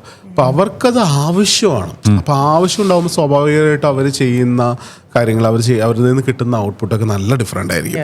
ഞാൻ ലിസ കുറച്ചുകൂടി ഇതാന്ന് പറയാൻ കാരണം ലിസയുടെ ഓർഗനൈസേഷനിൽ ഈ ജെൻഡർ റേഷ്യോ ഒക്കെ ഉണ്ടല്ലോ, വളരെ ബ്യൂട്ടിഫുൾ റേഷ്യോ ആണ്. സാധാരണ IT കമ്പനികളിൽ ഈ എഞ്ചിനീയേഴ്സ്, വിമൻ ഇൻ എഞ്ചിനീയറിംഗ് എണ്ണം കുറവായതുകൊണ്ട് സ്വാഭാവികമായിട്ട് IT മാത്രമാകുമ്പോൾ നമുക്ക് എണ്ണമൊക്കെ കുറവായിരിക്കും. ഹയർ ചെയ്യുന്നത് നമ്മൾ ശ്രമിച്ചാൽ പോലും ആളെ കിട്ടാത്ത സിറ്റുവേഷൻ. പക്ഷേ her company has beautifully done it. Yeah, we have more women than men. Even IT from A gender balance ratio കഴിഞ്ഞ കുറച്ച് നാളുകളായിട്ട് വളരെയധികം ഇമ്പ്രൂവ് ചെയ്തിട്ടുണ്ട്. എനിക്ക് പക്ഷേ പെൺകുട്ടികൾ നമ്മൾ അറിയാണ്ട എഞ്ചിനീയേഴ്സ് കൂടുതലുണ്ട്. പഠിക്കുന്ന എഞ്ചിനീയേഴ്സ് പെൺകുട്ടികളാണ്. പക്ഷേ നമ്മൾ അപ്ലൈ ചെയ്യുമ്പോൾ, അതായത് ഒരു ജോബ് ഓപ്പൺ ആയി കഴിയുമ്പോൾ നമുക്ക് വരുന്ന നമ്പർ ഓഫ് റെസ്യൂമേഴ്സ് നോക്കുമ്പോൾ ഈ പഠിക്കുന്നവരുടെ ആ റേഷ്യോ അനുസരിച്ചില്ല. പഠിക്കുന്നവർ മേ ബി 40-60 ഉണ്ടാവുമായിരിക്കും. നമ്മൾ രണ്ട് കാര്യങ്ങൾ ഇതിൽ. ഒന്ന്, ഒരു ജെൻഡർ ബാലൻസ് കൊണ്ടുവരുന്നത് ഏറ്റവും ഇമ്പോർട്ടൻ്റ് ആണ്. ഏതൊരു ടീമിനാണെങ്കിലും രണ്ട് ഡിഫറെൻറ്റ് സെപ്പറേറ്റ് ജെൻഡേഴ്സ് എന്നുള്ള വ്യൂ വരിക എന്നുള്ളത് വളരെ ഇമ്പോർട്ടൻ്റ് ആണ്. അത് പോയിന്റ് നമ്പർ 1. പോയിന്റ് നമ്പർ 2, ഇപ്പോൾ നിഖിൽ പറഞ്ഞില്ലേ, നമ്മൾ ഒരുപാട് അല്ലെങ്കിൽ അരുൺ പറഞ്ഞ നമ്പർ ഓഫ് റെസ്യൂമേഴ്സ് വരുന്നത് കുറയുന്നു എന്നുള്ളത്. നമ്മൾ സൊസൈറ്റി ഇപ്പോൾ എത്ര മാറി അല്ലെങ്കിൽ മാറുന്നു, പോസിറ്റീവ് മാറ്റങ്ങളുണ്ട്, അതിലൊരു ഡിബേറ്റും ഇല്ല.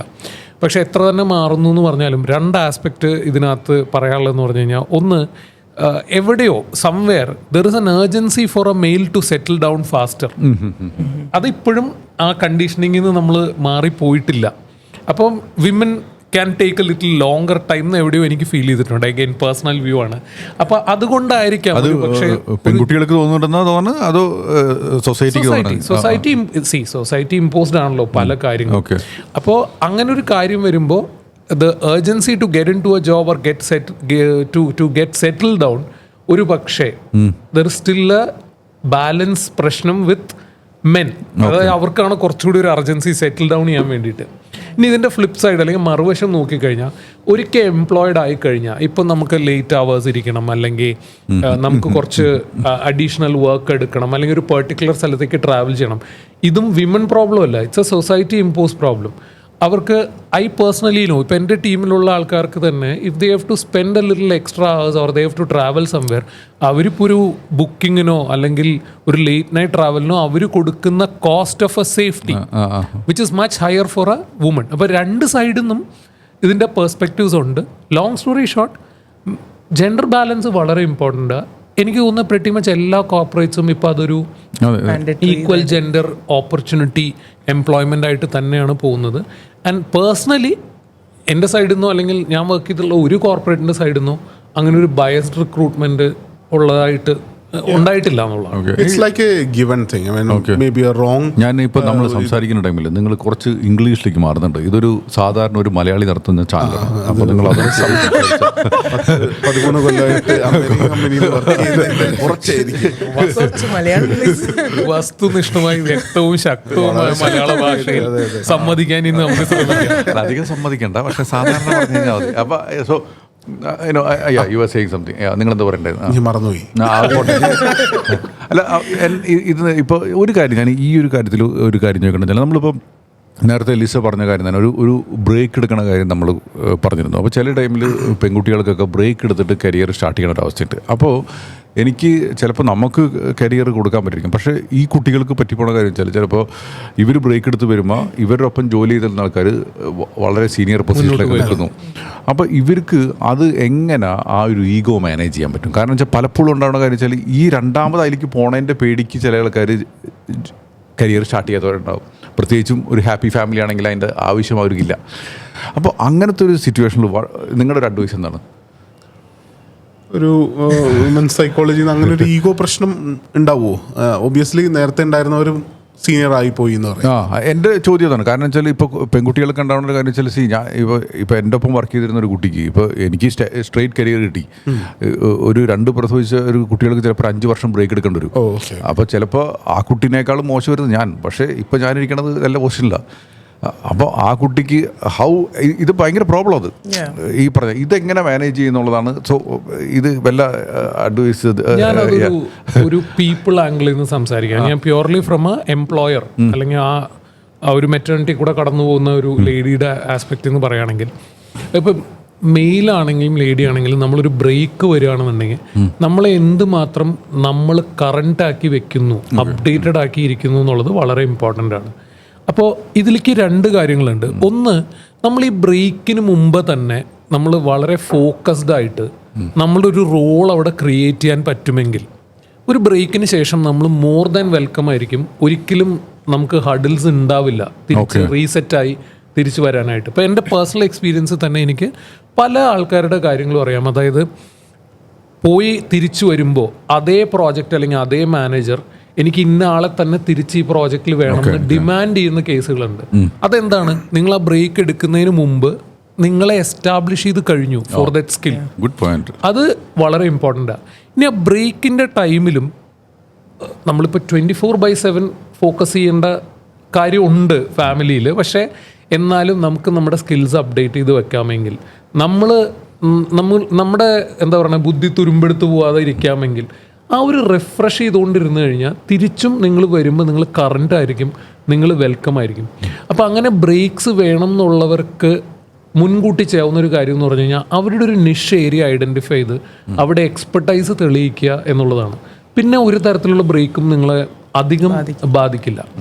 ഓർഗനൈസേഷൻ്റെ സൈഡിൽ നിന്ന് ചെയ്യാവുന്ന ഒരു ഇതെന്ന് പറഞ്ഞു കഴിഞ്ഞാൽ ഇതിന്ന് എസ്കേപ്പ് ഇല്ല. It's a natural process that a woman if she has to take care of kids or if she has to go through that maternity process, they have to take a break.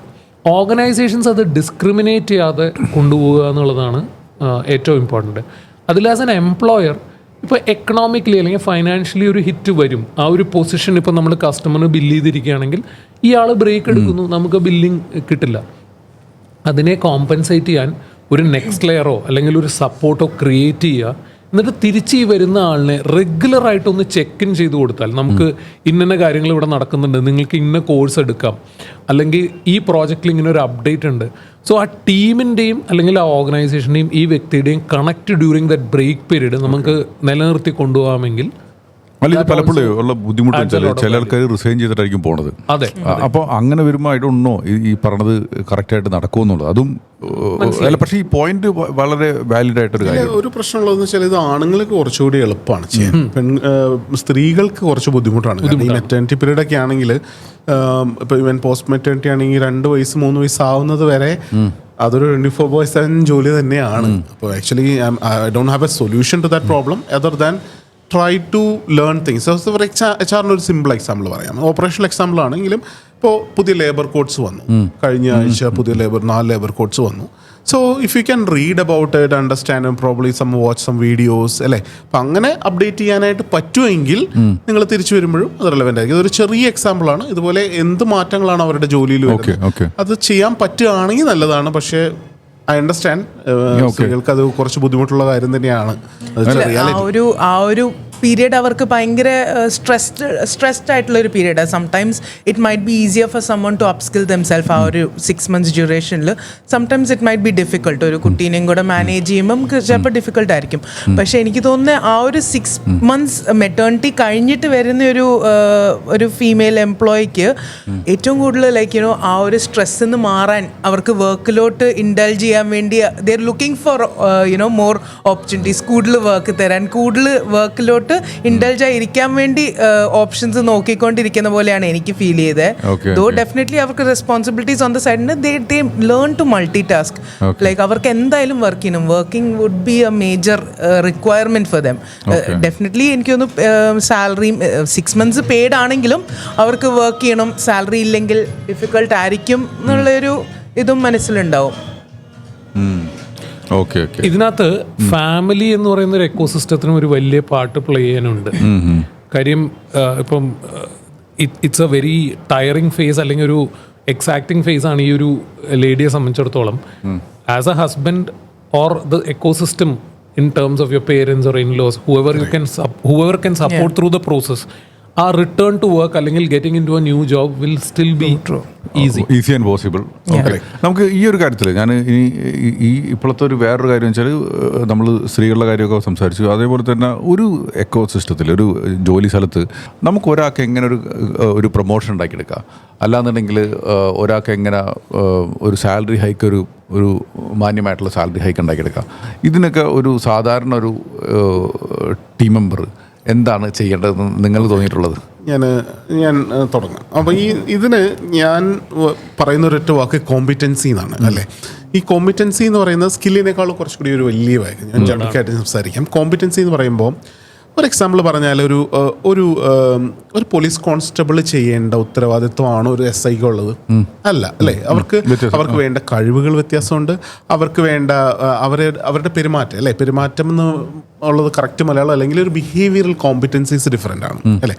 അപ്പോൾ ഇത് നമുക്ക് defined ആണ്. നമ്മളുടെ കിലയാണെന്ന് തോന്നുന്നു, കിലയാണോ മറ്റേ management in administration അവരാണോ institute of management ആണ്, ഇവർ ആരോ ചെയ്തിട്ടുണ്ട് ഈ നമ്മുടെ പോലീസിൻ്റെ എല്ലാം ബിഹേവിയറൽ കോമ്പറ്റൻസി. അപ്പം നമുക്ക് എടുത്തു നോക്കി കഴിഞ്ഞാൽ ഒരു റോളിൽ നിന്ന് മറ്റേ റോളിലേക്ക് പോകണമെങ്കിൽ നമുക്ക് ചില കഴിവുകൾ അഡീഷണൽ ആയിട്ട് വേണം, അല്ലേ? അപ്പോൾ പ്രൊമോഷൻ എന്ന് പറയുന്നത് ഗവൺമെന്റിൽ അൺഫോർച്ചുനേറ്റ്ലി മെജോറിറ്റി ഓഫ് ഗവൺമെന്റിൽ ഇപ്പോഴും ടെന്യൂറാണ്. എത്ര കൊല്ലം കഴിഞ്ഞാൽ നിങ്ങൾക്ക് കിട്ടും. പക്ഷെ പ്രൈവറ്റിൽ അത് വർക്ക് ചെയ്യില്ല. ഒരുമാതിരി 99% പ്രൈവറ്റിലും അത് വർക്ക് ചെയ്യില്ല. ബിക്കോസ് പ്രൊമോഷനും സാലറി ഇൻക്രിമെന്റ് രണ്ട് കാര്യങ്ങളാണ്.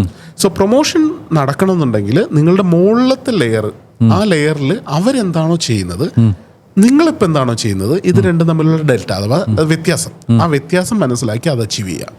That is the only way. എങ്കിലും മാത്രമേ നമുക്ക് പ്രൊമോഷൻ കിട്ടുള്ളൂ.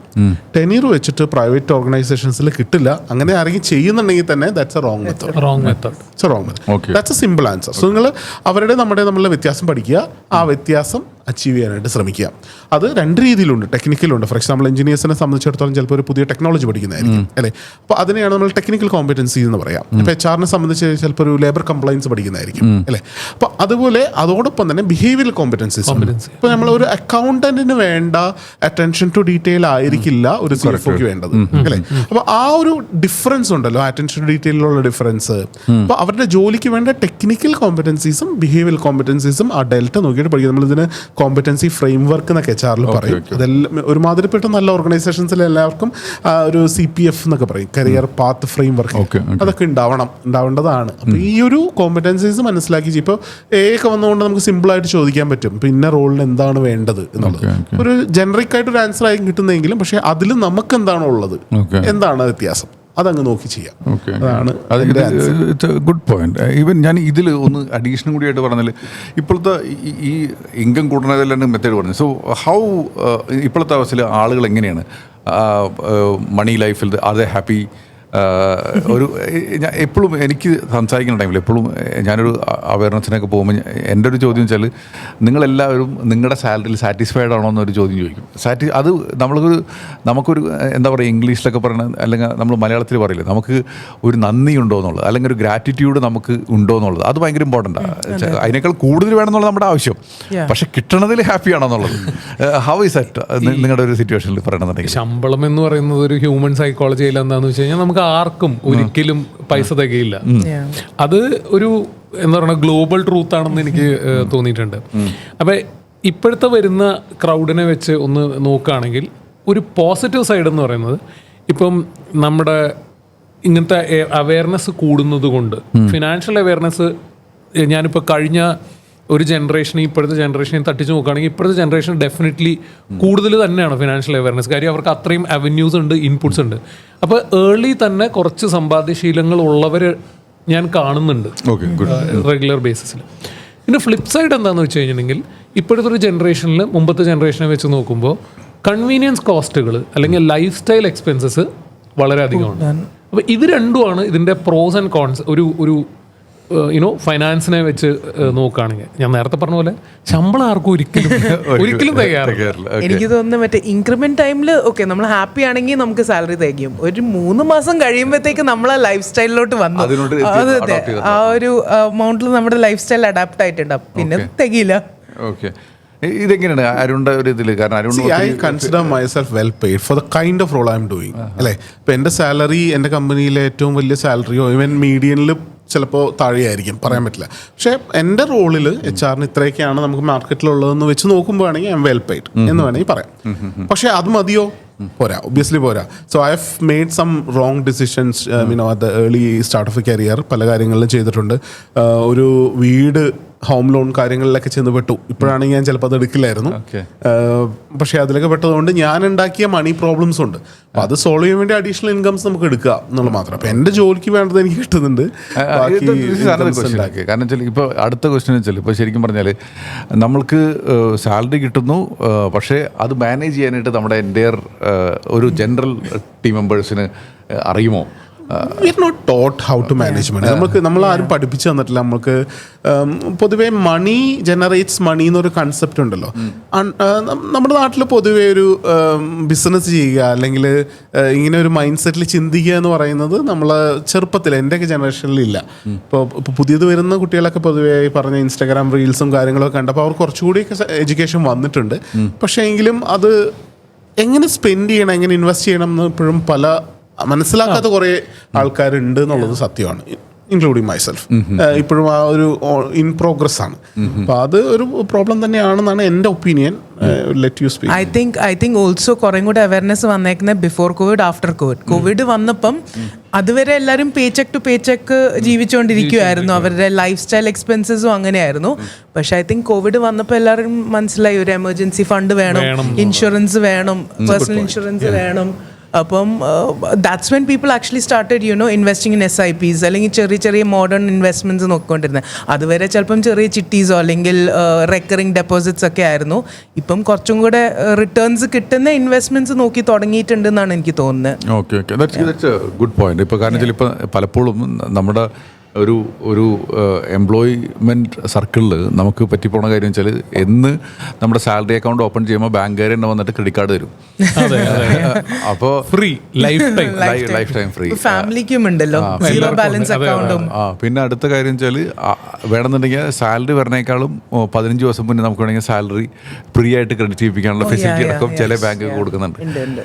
അപ്പോൾ ഇത് ശരിക്കും എങ്ങനെയാണ് ആളുകൾ യൂസ് ചെയ്യുന്നത്, മാനേജ് ചെയ്യണത്? അത് അങ്ങനത്തെ ഒരു ഇത് ദിലീപിനൊക്കെ, കാരണം പല ടൈമിലും എന്നോട് ചില ടൈമിലൊക്കെ ഒട്ടുമിക്ക സ്ഥലത്തും കമ്പനികളിലൊക്കെ ചെല്ലുമ്പോൾ അവർ പറഞ്ഞ കാര്യമുണ്ട്, ഞങ്ങളുടെ അടുത്ത് വന്ന് പറയും 5 ദിവസം മുന്നേ സാലറി തരുമോ അങ്ങനത്തെ. എന്താണ് ദിലീപിൻ്റെ തോട്ടം? അങ്ങനത്തെ ഒരു റിക്വസ്റ്റ് ഒന്നും ഉണ്ടായിട്ടില്ല. ഇനിയിപ്പോൾ അങ്ങനെ റിക്വസ്റ്റ് ചെയ്താലും കൊടുക്കാൻ പറ്റുന്ന ഒരു സാഹചര്യത്തിൽ പല കമ്പനീസും ആവണമെന്നില്ല. പക്ഷെ jokes apart, financial discipline awareness എത്രത്തോളം കുറവാണ് അല്ലെങ്കിൽ അവയർനെസ്സിന്റെ ഒരു നീഡ് എത്രത്തോളം ഉണ്ട് എന്നുള്ള പോലെ തന്നെ ഫൈനാൻഷ്യൽ ഡിസിപ്ലിൻ്റെ ഒരു നീഡും ആൾക്കാർക്കുണ്ട്. ഇപ്പം നേരത്തെ പറഞ്ഞ ഒരു കോമൺ അബദ്ധം എല്ലാവർക്കും പറ്റുന്നതെന്ന് പറഞ്ഞു കഴിഞ്ഞാൽ, നമ്മളാരും ഇതൊന്നും അറിയാതെ ഒരു സൊസൈറ്റിയിൽ പ്രഷർ കൊണ്ട് ഹോം ലോണിൽ ചെന്ന് വീഴുന്നവരുണ്ട്. അത് ശരിയാണോ തെറ്റാണോ പിന്നെയാണ് ഇതിൻ്റെയൊക്കെ അവയർനെസ് വരുന്നത്. പക്ഷെ നമുക്കിപ്പോൾ ഒരു ഹോം ലോൺ ഉണ്ടായാലും ഇല്ലെങ്കിലും ഈ വരവും ചെലവും തമ്മിലുള്ളൊരു ബാലൻസ് ഉണ്ടല്ലോ. Financial discipline is still A topic which people struggle with. അതിലെനിക്ക് ആ ഒരു ആസ്പെക്റ്റിൽ എനിക്കൊരു ക്വസ്റ്റ്യൻ ഉണ്ടായിരുന്നു അങ്ങോട്ട്. ഇപ്പോൾ ഒരു ഡെറ്റ്, കടം കയറുന്നത് വളരെ കോമൺ ആയിട്ടുള്ളൊരു ഫിനോമിനാണ്. അപ്പം നിഖിലിൻ്റെ ഒരു വ്യൂ എന്താണ്? എങ്ങനെ നമുക്ക് കടത്തിലുള്ള ഒരാൾക്ക് എങ്ങനെ അത് മാനേജ് ചെയ്യാം, അല്ലെങ്കിൽ കടത്തിൽ പെടാതെ നമുക്ക് എങ്ങനെ ജീവിക്കാം? ബിഫോർ യു ആൻസർ, എനിക്കൊരു കൊറോളറി ക്വസ്റ്റ്യൻ കൂടിയുണ്ട് അതിനോട് ചേർന്ന് നിൽക്കുന്ന. നമ്മുടെ ഇന്ത്യൻസിന്റെ ഒരു ക്രെഡിറ്റ് ബിഹേവിയർ കുറച്ച് മോശമാവുന്നു എന്നൊരു RBIയുടെ റിപ്പോർട്ട് ഞാൻ വായിച്ചിട്ടുണ്ട്. അതായത് നമ്മൾ കടമെടുക്കുന്നു. ഈ ആമസോൺ തന്നെ കഴിഞ്ഞ ഒരു കൊല്ലത്തിനടക്കാണ് ഒരു ചേഞ്ച് വരുത്തിയത്. അതായത് പ്രൊഡക്റ്റ് വാങ്ങുമ്പോൾ ഫ്രിഡ്ജൊക്കെ വാങ്ങുമ്പോൾ പണ്ട് 35,000 രൂപ എന്നിടുന്നതിന് പകരം ഇപ്പൊ അവർ ആദ്യം കാണിക്കുന്നത് 3,000 രൂപ ബ്രാക്കറ്റിൽ പെർ മന്ത് ഉണ്ടാവും. അതായത് EMI എടുക്കാം അല്ലെങ്കിൽ 0 EMI. അപ്പൊ അങ്ങനെ ഒരു ക്രെഡിറ്റ് ബിഹേവിയർ കൂടി വരുന്നതായിട്ട് തോന്നുന്നുണ്ടോ? ആ ഡെറ്റ് എങ്ങനെ മാനേജ് ചെയ്യാം? ഈ രണ്ട് എപ്പോഴും ഉള്ളതാ. ഇവിടെ ഇപ്പൊ ഇത്തിരി കൂടിയിട്ടുണ്ട്. ഇപ്പോൾ ഇതിലുള്ള കാര്യം പറഞ്ഞാൽ നിങ്ങൾ തന്നെ മാനേജ് ചെയ്യണ IT കമ്പനിയിലത്തെ എഞ്ചിനീയേഴ്സാണ് ഇരുന്നിട്ട് എങ്ങനെ സ്പെൻഡ് ചെയ്യിപ്പിക്കാന്ന് പഠിപ്പിക്കുന്നത്. So they are like IIT എന്ന് പാടുന്നതൊക്കെ പഠിച്ചു വന്നിട്ട് ആൾക്കാരെ സൈക്കോളജി ഒക്കെ പഠിച്ചിട്ടാണ് സോഷ്യൽ മീഡിയയിൽ ഇരുന്നിട്ട് പരിപാടി ചെയ്യണത്. അപ്പോൾ എങ്ങനെ പോക്കറ്റിൽ നിന്ന് പൈസ എടുക്കുക എന്നുള്ളത് അവർ പഠിച്ചിട്ടുണ്ട്. ആ ട്രാപ്പിൽ നമ്മൾ ചെന്ന് വീടരുന്ന് മാത്രമേ ഉള്ളൂ. ഒരു വിഷയം പറയാം, ഇവൻ ആ സിസ്റ്റം ഉണ്ടാക്കുന്ന ആൾ തന്നെ കടത്തിലേക്ക് ഇരിക്കണത് ഇവിടുത്തെ ഒരു അവസ്ഥ പറഞ്ഞാൽ. അപ്പം ഏറ്റവും കടത്തിൽ നിന്ന് ഫേസ് ചെയ്യാനായിട്ടുള്ള ഏറ്റവും വലിയ കാര്യം ഫേസ് ദ കടം എന്നുള്ളതാണ്. അപ്പോൾ പലപ്പോഴും ഇവൻ ഞാൻ ആൾക്കാരോടൊക്കെ സംസാരിക്കുന്ന ടൈമിൽ പെട്ട് കഴിയുമായിരിക്കും നമ്മുടെ ഓഫീസിലൊക്കെ വിളിക്കുന്നത്. അപ്പോൾ ഞാൻ ഇവരോട് പറഞ്ഞു, ചേട്ടൻ ഒന്നും കുറച്ചാൾ മുന്നേ വിളിച്ചുകൊണ്ടിരുന്നത്, അങ്ങനെയാണെങ്കിൽ നിങ്ങൾക്ക് ഈ ഗതി വരില്ല എന്നുള്ളത്. അപ്പോൾ ചില ടൈമിലൊക്കെ ഒരു 60,000 രൂപ ശമ്പളം, 90,000 രൂപ EMI ഡൺ. ഈ ഒരു സിറ്റുവേഷനിൽ പറഞ്ഞു കഴിഞ്ഞാൽ പിന്നെ ചില കടങ്ങളൊക്കെ ചിലപ്പോൾ വീട്ടിലൊന്നും പറഞ്ഞിട്ടുണ്ടാവില്ല, ചിലപ്പോൾ ഏതെങ്കിലും ഫ്രണ്ടിന് ജാമ്യം നിന്നായിരിക്കും, അങ്ങനത്തെയൊക്കെ ഒരു സിറ്റുവേഷനിൽ. പിന്നെ അപ്പോൾ നമുക്ക് ചില ടൈമിൽ നമുക്ക് മണി റിലേഷൻഷിപ്പിൽ എസ്പെഷ്യലി പാർട്ട്നേഴ്സ് തമ്മിൽ ചിലപ്പോൾ അങ്ങോട്ട് സംസാരിച്ചിട്ടുണ്ടാവില്ല. ഇപ്പോൾ കല്യാണത്തിനൊക്കെ നമ്മൾ ജാതകം നോക്കും, അതിനേക്കാളും കൂടുതൽ നോക്കേണ്ടത് വെച്ചാൽ രണ്ടുപേരുടെ മണി ബിഹേവിയർ നോക്കാന്നുള്ളതാണ്. ഇവൻ സംസാരിക്കുന്ന ടൈമിലൊക്കെ നമ്മൾ ചോദിക്കണം, ചേട്ടൻ കടം വാങ്ങാറുണ്ടോ? അപ്പോൾ നമുക്കറിയണം ഇത് റെഡ് സൈഡ് ആണെന്നുള്ളത്. കാരണം ഒരിക്കലും കടം വാങ്ങിയവന് കടം വാങ്ങാനായിട്ട് അവൻ പഠിച്ചു പോയി കടം വാങ്ങാനായിട്ട്. അത് ഭയങ്കര ഒരു പ്രത്യേകത നമ്മൾ നോക്കുന്നത്. അപ്പോൾ വിഷ്യസ് സൈക്കിളാണ്. ഒന്ന് ചെന്ന് പെട്ട് അതിനേക്കാൾ ഒരിക്കലും കടം വാങ്ങിക്കഴിഞ്ഞാൽ അങ്ങേർക്ക് പിന്നെ കാരണം പിന്നെ ഇപ്പം നമുക്ക് അടുത്ത വർഷം നമ്മുടെ കുട്ടിയുടെ എഡ്യൂക്കേഷൻ വരെയാണ്. അപ്പം നമ്മൾ സാധാരണ കേസിൽ കടം വാങ്ങാത്ത ആൾ ചിന്തിക്കണമെങ്കിൽ എങ്ങനെയെങ്കിലും പണിയെടുത്ത് ശമ്പളം കൂട്ടാന്ന് ചിന്തിക്കുള്ളൂ. കടം വാങ്ങുന്ന ആൾക്കാർക്കാണെങ്കിൽ എൻ്റെ സാലറി സ്ലിപ്പ് ഉണ്ടല്ലോ, എനിക്ക് കടം വാങ്ങില്ല. എന്നോട് സർക്കാർ ഉദ്യോഗസ്ഥന്മാർ പലരും എന്നോട് പറഞ്ഞൊരു കാര്യമുണ്ട്, സാറേ ഞങ്ങളുടെയൊക്കെ കോൺഫിഡൻസ് വെച്ച് ഞങ്ങളുടെ സാലറി സ്ലിപ്പിലാണ്. കാരണം ആ സാലറി സ്ലിപ്പ് എടുത്ത് ആരും ലോൺ തരില്ല. പിന്നെ PF സ്റ്റേറ്റ്മെൻ്റ് ഉണ്ട്, അത് വെച്ചിട്ട് വിഡ്രോവൽ വാങ്ങും. അപ്പോൾ ഇതിൽ കടം വന്നു കഴിഞ്ഞാൽ ഏറ്റവും ഫസ്റ്റ് കാര്യം വെച്ചാൽ you need to face the കടം. എന്നിട്ട് എസ്പെഷ്യലി ഫാമിലി മെമ്പേഴ്സിനെ അറിയിക്കുക ഇത്ര കടമുണ്ടെന്നുള്ളത്. അത് ഫസ്റ്റ് കാര്യം. പലപ്പോഴും പല ഫാമിലി മെമ്പേഴ്സിനെ അറിയിച്ചിട്ടുണ്ടാവില്ല. അപ്പോൾ അവരറിയാത്തതിൻ്റെ പേരിൽ അവർ കീപ്പ് ഓൺ സ്പെൻഡ് ചെയ്തുകൊണ്ടിരിക്കും. അപ്പോൾ നമുക്ക് നോ പറയാൻ പറ്റില്ല. അപ്പോൾ അതിൽ കൃത്യമായിട്ട് എഴുതി വെക്കണതൊക്കെ, ഇപ്പോൾ എത്ര ഔട്ട്സ്റ്റാൻഡിങ് ഉണ്ട്, എത്ര ഇൻട്രസ്റ്റ് ഉണ്ട്, എത്ര EMI ഉണ്ട്. EMI ഒരിക്കലും മുടക്കരുത്. ചിലപ്പോൾ ചില ആൾക്കാർക്ക് പറ്റിപ്പോണെന്ന് വെച്ചാൽ ഞാൻ നേരത്തെ പറഞ്ഞ 60-90 കടവും നമ്മൾ EMI എന്ത് പറഞ്ഞാലും മുടങ്ങും. അപ്പോൾ അദ്ദേഹത്തിന് ഇതിൽ ഞാൻ ഒരു കേസ് കണ്ടതെന്ന് വെച്ചാൽ EMI മുടങ്ങിയിരിക്കുകയാണ്. അപ്പോൾ സിബിൽ സ്കോർ പോയി. ശരിക്കും ആള് വട്ടപ്പലിശയ്ക്ക് എടുത്തിട്ട് 18-24% ഇൻട്രസ്റ്റ് കൊടുത്തുകൊണ്ടിരിക്കുക. ശരിക്കും ആൾക്ക് സിമ്പിളായിട്ട് ചെയ്യാവുന്ന കാര്യത്തിൽ ഹോം ലോണ് ടോപ്പപ്പ് എടുത്തിട്ട് ചെയ്യാം. പക്ഷേ സിബിൽ സ്കോർ പോയതിൻ്റെ വലിയ ടോപ്പപ്പ് കിട്ടില്ല. അപ്പോൾ ഇങ്ങനത്തെ കുറേ ഡേഞ്ചറിലേക്ക് വരും. അപ്പോൾ ഏറ്റവും ഇമ്പോർട്ടൻ്റ് ആയിട്ടുള്ള കാര്യം വെച്ചാൽ you need to face it and slowly bring it down. And ഇത് ശരിക്കും പറഞ്ഞാൽ ഇങ്ങനത്തെ കാര്യങ്ങളൊക്കെ പലപ്പോഴും അവനവ ഹാൻഡിൽ ചെയ്യാണ്ട് ഫാമിലിനോട് സംസാരിക്കുക. ഇവൻ ശരിക്കും പറഞ്ഞാൽ ഇങ്ങനത്തെ ടൈമിലേക്കാണ് ഫിനാൻഷ്യൽ പ്ലാൻ ചെയ്യേണ്ടത്. ഇപ്പം ഞങ്ങളുടെ അടുത്തൊക്കെ സംസാരിക്കുകയാണെങ്കിൽ we don't have any other intention, we don't have any sentiments, we are a third person. ഞങ്ങളുടെ അടുത്ത് ഒരു കാര്യം പറഞ്ഞ് കടം വേണം, കടം വീട്ടിലോ അതിനുള്ള പരിപാടി പറഞ്ഞു തരും. അല്ലാണ്ട് ഇനി നമുക്ക് ഇമോഷൻ കൊണ്ടില്ല. ഇപ്പോൾ ചില ടൈമിൽ കടമുള്ളവർക്കുള്ള ഏറ്റവും വലിയ കുഴപ്പം എന്നറിയോ, ഈ കടം വന്നത് എൻ്റെ ഫാമിലിക്ക് വേണ്ടിയിട്ടുള്ള എൻ്റെ അധ്വാനത്തിൻ്റെ ബുദ്ധിമുട്ടാണ്. അപ്പോൾ അയാൾക്ക് അഭിമാനമാണ് ആ കടം ചെയ്തത്, എൻ്റെ ഫാമിലിക്ക് വേണ്ടി ഞാൻ ചെയ്തല്ലേ. അപ്പോൾ നമ്മളാ മറ്റേ അഭിമാനത്തെ തകർക്കണോ മറ്റേ ആ സാക്രിഫിഷ്യൽ ഗോട്ട് എന്നൊക്കെ പറയില്ലേ, ആ ലെവലിൽ നമ്മൾ നിൽക്കുക. അപ്പോൾ നമുക്കൊരു അഭിമാനം ഉണ്ട് അതിൽ. കാരണം എൻ്റെ കുടുംബത്തിന് വേണ്ടി ഞാൻ ഈ കടം വാങ്ങി. അപ്പോൾ അതിന് അപ്പം ഇനി വീട്ടിലും പറയും നിങ്ങൾക്ക് വേണ്ടി വീട് പണിതു, പെങ്ങളുടെ കല്യാണം, കുട്ടികളുടെ പഠിത്തം. അപ്പോൾ എന്നിട്ട് പിന്നെ അങ്ങനെയൊക്കെ നിൽക്കുന്ന ടൈമിൽ കടം മാറില്ല. And you need a person to face you. ഈ പറഞ്ഞ ഒരു സിറ്റുവേഷൻ അതാണ് ഏറ്റവും ഇതായിട്ട്. And you need an external validation ഈ പറഞ്ഞ സാധനത്തിന്. പിന്നെ അതിനേക്കാൾ ഒരു കടം അവോയ്ഡ് ചെയ്യാനായിട്ട് ഏറ്റവും നല്ലത് വെച്ചാൽ ഏത് കടം എടുക്കാൻ പോണേക്കാളും പിന്നെ ഇവൻ 0% EMI ആണെങ്കിൽ പോലും ഒരു ഫിനാൻഷ്യൽ പ്ലാൻ ചെയ്യണം. എന്നിട്ട് ഇവൻ 0% EMI എന്ന് പറഞ്ഞാൽ നമ്മൾ വിചാരിക്കുന്നത് എനിക്ക് 10 പൈസ പലിശയിലാണല്ലേ കിട്ടുന്നത്. ഏറ്റവും വലിയ കുഴപ്പം വെച്ചാൽ പിറ്റേ മാസം കൊണ്ട് സാലറി കട്ടാ. കാരണം 20,000 രൂപ 0% EMI ആണെങ്കിൽ 1 ലക്ഷം ശമ്പളം ഉണ്ടെന്നുണ്ടെങ്കിൽ 20% പോയി. നിങ്ങളോട് പറയണത് എംപ്ലോയർ പറയണത് നമുക്ക് സാമ്പത്തികമായിട്ട് ബുദ്ധിമുട്ടാണ്, ഒരു 10% സാലറി കുറയ്ക്കുമെന്ന് പറഞ്ഞാൽ നിങ്ങൾ സമ്മതിക്കുമോ? പക്ഷെ നിങ്ങൾ തന്നെ കൈ വെച്ച് കൊടുക്കണം എൻ്റെ 20% കട്ടി കളയാനായിട്ട്. അപ്പോൾ ആ ഒരു പ്രശ്നം നമ്മൾ ഫേസ് ചെയ്യാതെ നിവൃത്തിയില്ല എന്നുള്ളത് നോ ഡൗട്ട്. പിന്നെ ഒരു കാര്യം എനിക്ക് തോന്നിയിട്ടുള്ളതെന്ന് വെച്ചിട്ടുണ്ടെങ്കിൽ കട കൊടുക്കുന്ന സാഹചര്യങ്ങൾ വരും. ഇപ്പോൾ കല്യാണം, ആശുപത്രി കേസ്, അങ്ങനത്തെ കാര്യങ്ങളിലൊക്കെ ചിലപ്പോൾ നമ്മുടെ സാമ്പത്തിക അവസ്ഥ മോശമാണെങ്കിൽ നമുക്ക് എടുക്കേണ്ടി വരും. അതിൽ നമുക്ക് കുറ്റപ്പെടുത്താൻ പറ്റില്ല. പക്ഷേ ഇത് അറിയാത്തതിന് വേറൊരു പ്രോബ്ലം ഇതിനെ അപ്രോച്ച് ചെയ്യുന്നതിൻ്റെ, നമുക്കിപ്പോൾ ശമ്പളം തികയാതെ വരുന്നൊരവസ്ഥ, ഈ ലോൺ പോയിട്ട് ശമ്പളം തികയാതെ വരുന്നത് 2 രീതിയിലാണ് എൻ്റെ അഭിപ്രായത്തിൽ അതിൽ നിന്ന് പുറത്തു വരാൻ പറ്റുക. ഒന്ന് ചിലവ് കുറയ്ക്കുക, ഒന്ന് വരുമാനം കൂട്ടുക അല്ലേ.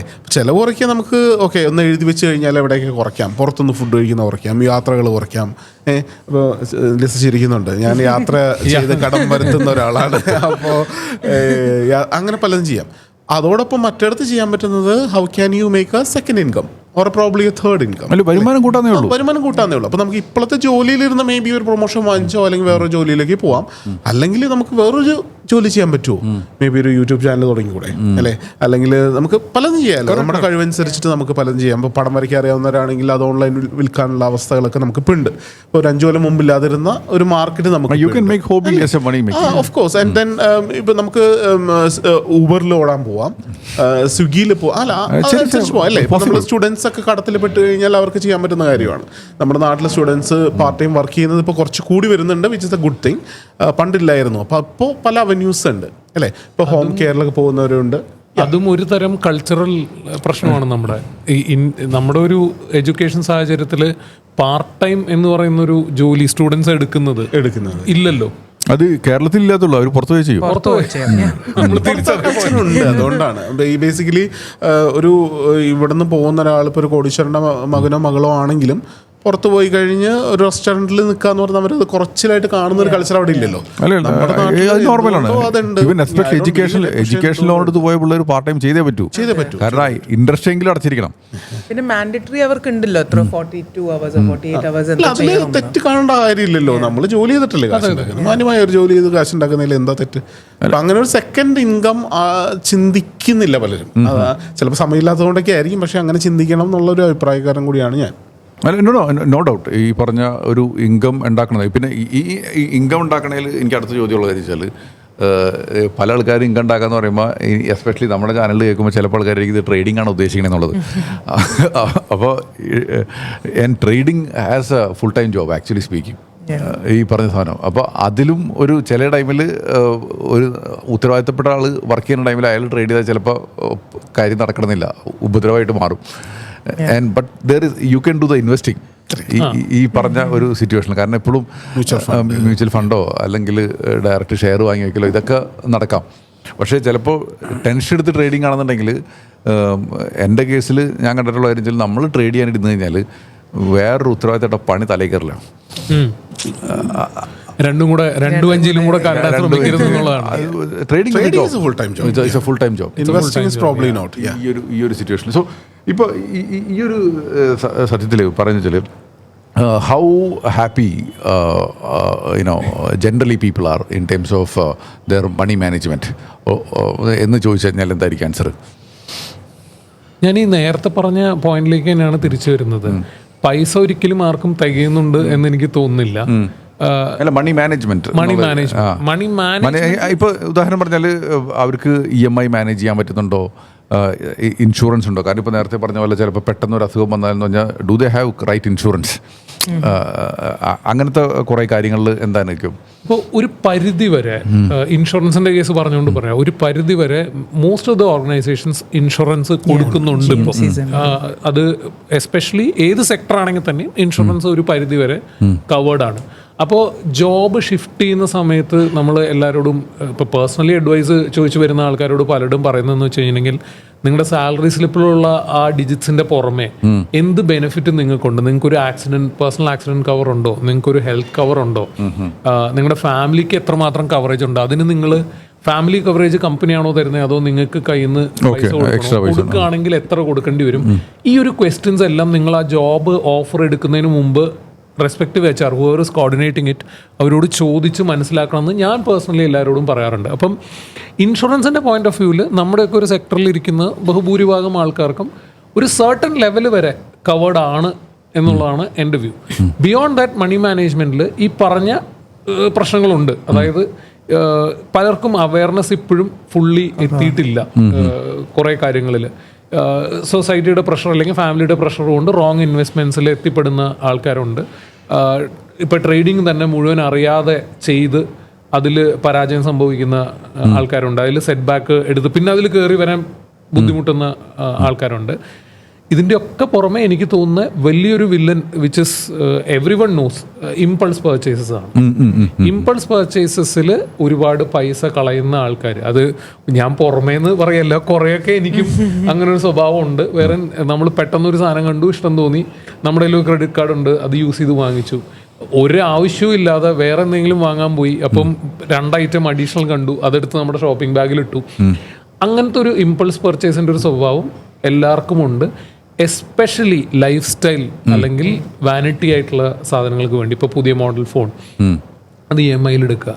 അപ്പോൾ എത്രത്തോളം അവയർനെസ് നമുക്കൊരു സൈഡിൽ ഈ ആപ്സ് വഴിയോ വീഡിയോസ് വഴിയോ കൂടുന്നുണ്ടോ, ചില ബേസിക് ബിഹേവിയേഴ്സ് ഇനിയും മാറാനുണ്ട് എന്നുള്ളത് തന്നെയാണ് എൻ്റെ വ്യൂ. ഇവരൊക്കെ ഇപ്പോൾ ഒരു മെച്യൂർഡ് ആയിട്ടുള്ള ആളുകൾക്ക് ഒരു കല്യാണം കഴിച്ചാൽ ഈ കുട്ടികളുടെ എഡ്യൂക്കേഷനൊക്കെ ഫണ്ട് ചെയ്യണം. That's a big tension. ഇപ്പോൾ ദിലീപിനൊക്കെ തുടങ്ങിയിട്ടുള്ള പരിപാടി ജസ്റ്റ് മോള് ഇപ്പോൾ എഞ്ചിനീയറിംഗ് തുടങ്ങിയിട്ടുള്ളൂ. കണ്ട പ്രായം പറയില്ല എന്നുള്ള ആ ഒരു പരാതി ഈ പോഡ്കാസ്റ്റിന്റെ ഉദ്ദേശം വേറെയാണ്. ദിലീപിന് എല്ലാം സെറ്റുണ്ട് കാര്യങ്ങളൊക്കെ. അപ്പോൾ ഇതിൽ നമ്മുടെ ആളുകൾ ദേ ഹാവ് ദ കോൺഫിഡൻസ്, എൻ്റെ മോളെ കറക്റ്റായിട്ട് എഡ്യൂക്കേഷൻ നടത്താനുള്ള ഫണ്ട് ഉണ്ടെന്ന്, അതേമാതിരി റിട്ടയർമെൻറ്റ്, അവർ അത് ആ ലെവലിലൊക്കെ നമ്മുടെ ഒരു ടീം മെമ്പേഴ്സിനൊക്കെ എന്താണ് അവരുടെ കോൺഫിഡൻസ് ലെവൽ? റിട്ടയർമെന്റ് ഫണ്ട് എനിക്ക് തോന്നുന്നു കുറെ പേര് ഇപ്പോഴും PF ഉണ്ടല്ലോ എന്ന് വിചാരിച്ചിരിക്കുന്ന ഒരു ഇതാണ്. അപ്പം retirement fund at least initial years of your career ആരും അങ്ങനെ മേജർ റിട്ടയർമെന്റ് അല്ലെങ്കിൽ ഭയങ്കരമായിട്ടും സേവിങ്സിൻ്റെ കാര്യം ചിന്തിക്കുന്നില്ല. അവർക്ക് അവരുടെ പേ ചെക്ക് ടു പേ ചെക്ക് ജീവിക്കാം. ബേസിക് ആയിട്ടുള്ള കുറച്ച് റെക്കറിങ്സോ അല്ലെങ്കിൽ അവരുടെ ഫേവറേറ്റ് ഗാഡ്ജറ്റ് വാങ്ങിക്കാനുള്ളൊരു എമൗണ്ട് സേവ് ചെയ്ത് വെക്കാനുള്ളൊരു മോട്ടീവ് മാത്രമേ ഉള്ളൂ. ഐ തിങ്ക് പ്രോബ്ലി ഒരു മിഡ് ലെവൽ അല്ലെങ്കിൽ ഒരു കല്യാണമൊക്കെ കഴിഞ്ഞിട്ട് ആണ് നമ്മുടെ കുറച്ചും കൂടെ ഒരു ഇൻവെസ്റ്റ്മെൻറ്റ് അല്ലെങ്കിൽ പ്രോപ്പർ സേവിങ്സിനെ കുറിച്ച് നമ്മൾ ചിന്തിച്ചു തുടങ്ങണേ. ഇപ്പം അരുൺ പറഞ്ഞ പോലെ ഒരു ഹൗസിംഗ് ലോണൊക്കെ ഉണ്ടാവുമ്പം നമുക്ക് എങ്ങനെയാണ് കുറച്ചും കൂടെ ലോൺ ഉണ്ടെങ്കിലേ ഒരു അല്ല, ഈ ഇപ്പം ചില ആൾക്കാരൊക്കെ ലോണൊക്കെ ഉണ്ടെന്നുണ്ടെങ്കിൽ ചില ടൈമിൽ അട്രീഷൻ കുറവായിരിക്കും. കാരണം വെച്ചാൽ EMI അല്ല, അതിൽ വേറൊരു പോപ്പുലർ ജോക്ക് ഉണ്ട്. അതായത് നിങ്ങൾക്ക് നിങ്ങളുടെ ജോബ് ഇഷ്ടമല്ലെങ്കിൽ പോയൊരു ഹോം ലോൺ EMI എടുത്ത് തലയിൽ വെക്ക്. നാച്ചുറലി നിങ്ങൾക്ക് ജോലി ഇഷ്ടപ്പെട്ട് തുടങ്ങും എന്ന് പറയുന്ന എല്ലാവരും ഇഷ്ടപ്പെടും. ഇതില് ഒരു ലിസ പറഞ്ഞ കറക്റ്റ് പോയിന്റ്, അതായത് ഒരു 29-30 അവരൊക്കെ ഈ കല്യാണം കഴിക്കുന്ന ഒരു പ്രായം വരെയൊക്കെ ഉണ്ടല്ലോ. അപ്പോൾ അപ്പോഴൊന്നും ഇങ്ങനെ ഒരു റിട്ടയർമെൻറ്റ് പ്ലാനിങ് ഒക്കെ ഉണ്ടെന്ന് തോന്നുന്നില്ല. പക്ഷേ ഞാൻ കാണുന്ന ഒരു ക്രൗഡിന് ഈ മ്യൂച്വൽ ഫണ്ട്, SIP സാധനങ്ങൾ കുറച്ച് കൂടുതലാണ്. ഞാനിപ്പോൾ IT നിന്ന് വരുന്നതുകൊണ്ട് അവർ മേ ബി അവർ നിൽക്കുന്ന ഒരു സർക്കിളും അവർക്ക് കിട്ടുന്ന ആക്സസും ഇൻപുട്ടും ഒക്കെ ഡിഫറെൻ്റ് ആയതുകൊണ്ടായിരിക്കാം. പക്ഷെ ഞാൻ കാണുന്നവരിപ്പോൾ പൊതുവേ അങ്ങനെയുള്ള പ്ലാനിങ് ഒക്കെ ഉണ്ട്. ഇപ്പോൾ ഫോർ എക്സാമ്പിൾ വീട് വാങ്ങുന്നതിനെങ്കിൽ തന്നെ എനിക്കറിയാവുന്നൊരു 3-4 പേരുണ്ട്, ഞാൻ ജനറലൈസ് ചെയ്യുന്നില്ല അത് വെച്ച്. പക്ഷേ അവർ SIP ചെയ്തിട്ട് ഒരു ലംസം ഉണ്ടാക്കിയിട്ട് എടുക്കാം, നോട്ട് ടേക്കിംഗ് എ ലോൺ എന്ന് പറയുന്നത് ഡൗൺ പേയ്മെന്റ് എങ്കിലും അവർ കയ്യിൽ നിന്ന് എടുക്കാനായിട്ട്. ഇപ്പോൾ ഫ്ലാറ്റ് വാങ്ങാനൊക്കെ ആണെങ്കിലും വെയിറ്റ് ഫോർ 2 to 3 years. ഇനി ഞാൻ ഏർലി സ്റ്റേജ് ആയിട്ടുള്ളൊരു റെപ്യൂട്ടഡ് ആയിട്ടുള്ള ഒരു ബിൽഡറിന്റെ ഏർലി സ്റ്റേജിൽ ഇൻവെസ്റ്റ് ചെയ്യാം. So that I probably save 30 to 40% എനിക്ക് സേവിങ്സ് ഉണ്ടാവും. അങ്ങനെയൊക്കെ ചിന്തിക്കുന്ന ഒരു ക്രൗഡിനെ ഞാൻ ഇപ്പോൾ കാണുന്നുണ്ട് നമ്മുടെ ഞാൻ നിൽക്കുന്ന ഇൻഡസ്ട്രിയിൽ. അവയർനെസ് കൂടി ഉണ്ട്. അല്ല, ആ ഒരു ട്രെൻഡ് വളരെയധികം വരുന്നുണ്ട്. ഇതിലേക്ക് ഫണ്ടമെന്റൽ സൈക്കോളജിക്കൽ ഡിഫറൻസ് എന്താ അറിയോ? ഇപ്പോഴത്തെ ഒരു ജനറേഷൻ ആരെയും ബോധിപ്പിക്കാൻ വേണ്ടി ജീവിക്കുന്നില്ല എന്നുള്ളതും കൂടിയാണ്. എനിക്കൊരു വീടുണ്ടെങ്കിലേ നീ കംപ്ലീറ്റ് ആവുള്ളൂ, നിങ്ങൾക്കൊരു മാരേജ് കഴിഞ്ഞാലേ കംപ്ലീറ്റ് ആവുള്ളൂ, അല്ലെങ്കിൽ കുട്ടി ഉണ്ടെങ്കിലേ കംപ്ലീറ്റ് ആവുള്ളൂ ലൈഫ് എന്ന് പറയുന്ന ആ ഒരു ആസ്പെക്റ്റിൽ നിന്ന് ഒരുപാട് ആൾക്കാർ മാറി ചിന്തിച്ചു തുടങ്ങി.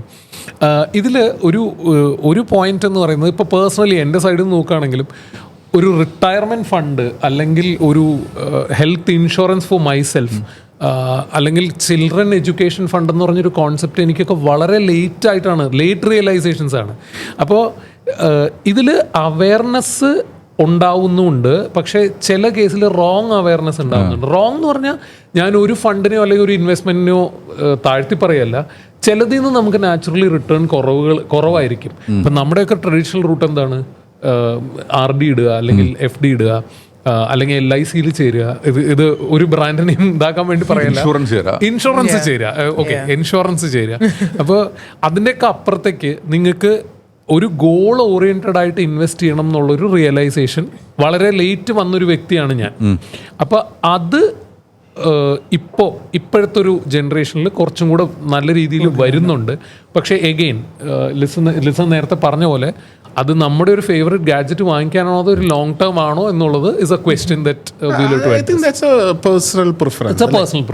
നമുക്ക് ആ ഗാഡ്ജറ്റ് വേണം എന്നുള്ള ഒത്തിരി ആൾക്കാരുണ്ട്, ഒരു EMI വാങ്ങുന്നവരുണ്ട്. പക്ഷേ ഒത്തിരി കടത്തിലേക്ക് പോകുന്ന ഒരു പ്രവണത അറ്റ്ലീസ്റ്റ് എന്നെക്കാളും പ്രായം കുറഞ്ഞ ആളുകൾ ഞാൻ കുറച്ചേ കാണുന്നുള്ളൂ. പക്ഷേ ഏർലി ജോബിലുള്ളവർ ആ സമയത്തിൻ്റെതാണെന്ന് അറിയില്ല, 0 EMI എടുത്ത് ഫോൺ എടുക്കുക അല്ലെങ്കിൽ വാച്ച് എടുക്കുക, അങ്ങനത്തെ സാധനം ട്രാവൽ ചെയ്യുക.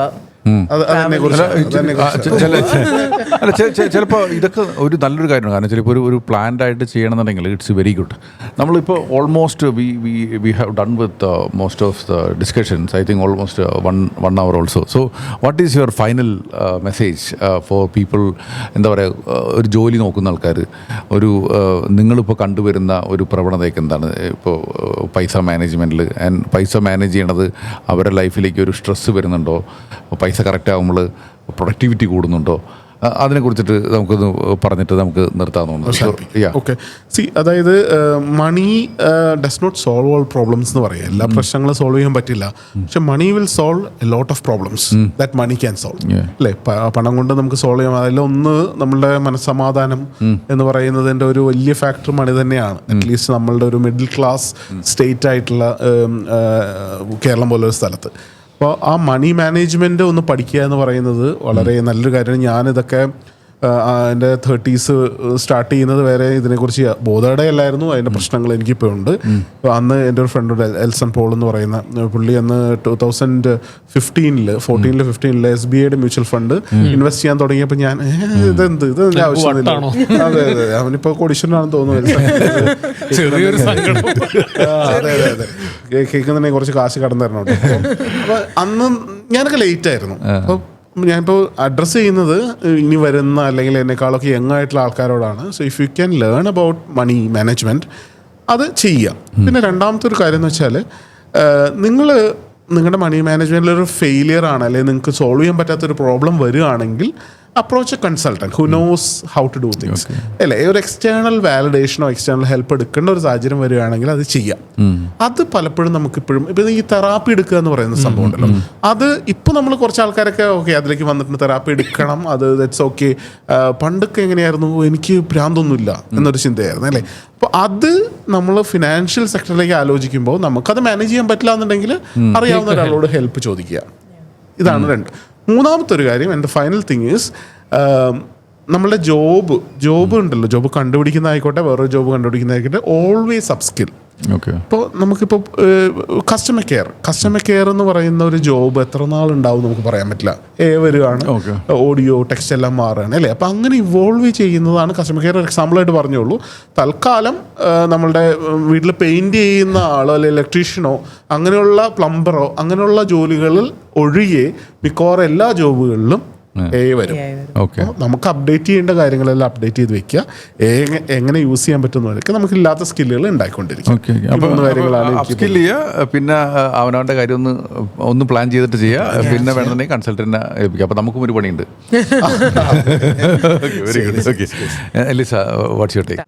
നമ്മൾ വിചാരിക്കും ഒരു 20,000 അല്ലെങ്കിൽ 30,000 rupees സാലറി കിട്ടുന്ന ഒരാൾക്ക് സേവ് ചെയ്യാനൊന്നും ഉണ്ടാവില്ല. പക്ഷെ ആ ഒരു ടൈമിൽ തന്നെ നമുക്ക് പ്രോപ്പർലി പ്ലാൻ ചെയ്താൽ നമുക്ക് കുറച്ചൊക്കെ സേവ് ചെയ്യാൻ പറ്റും, നമുക്ക് കുറച്ചൊക്കെ ഇൻവെസ്റ്റ്മെൻറ്റ്സ് ചെയ്യാൻ പറ്റും ആ ടൈമിൽ. അപ്പം ആസ് ഏർലി ആസ് പോസിബിൾ നമ്മൾ അതിനെക്കുറിച്ച് ചിന്തിക്കണം. It shouldn't B paycheck to paycheck. It should be, early financial stability, അല്ലെങ്കിൽ stability അല്ല, early financial planning.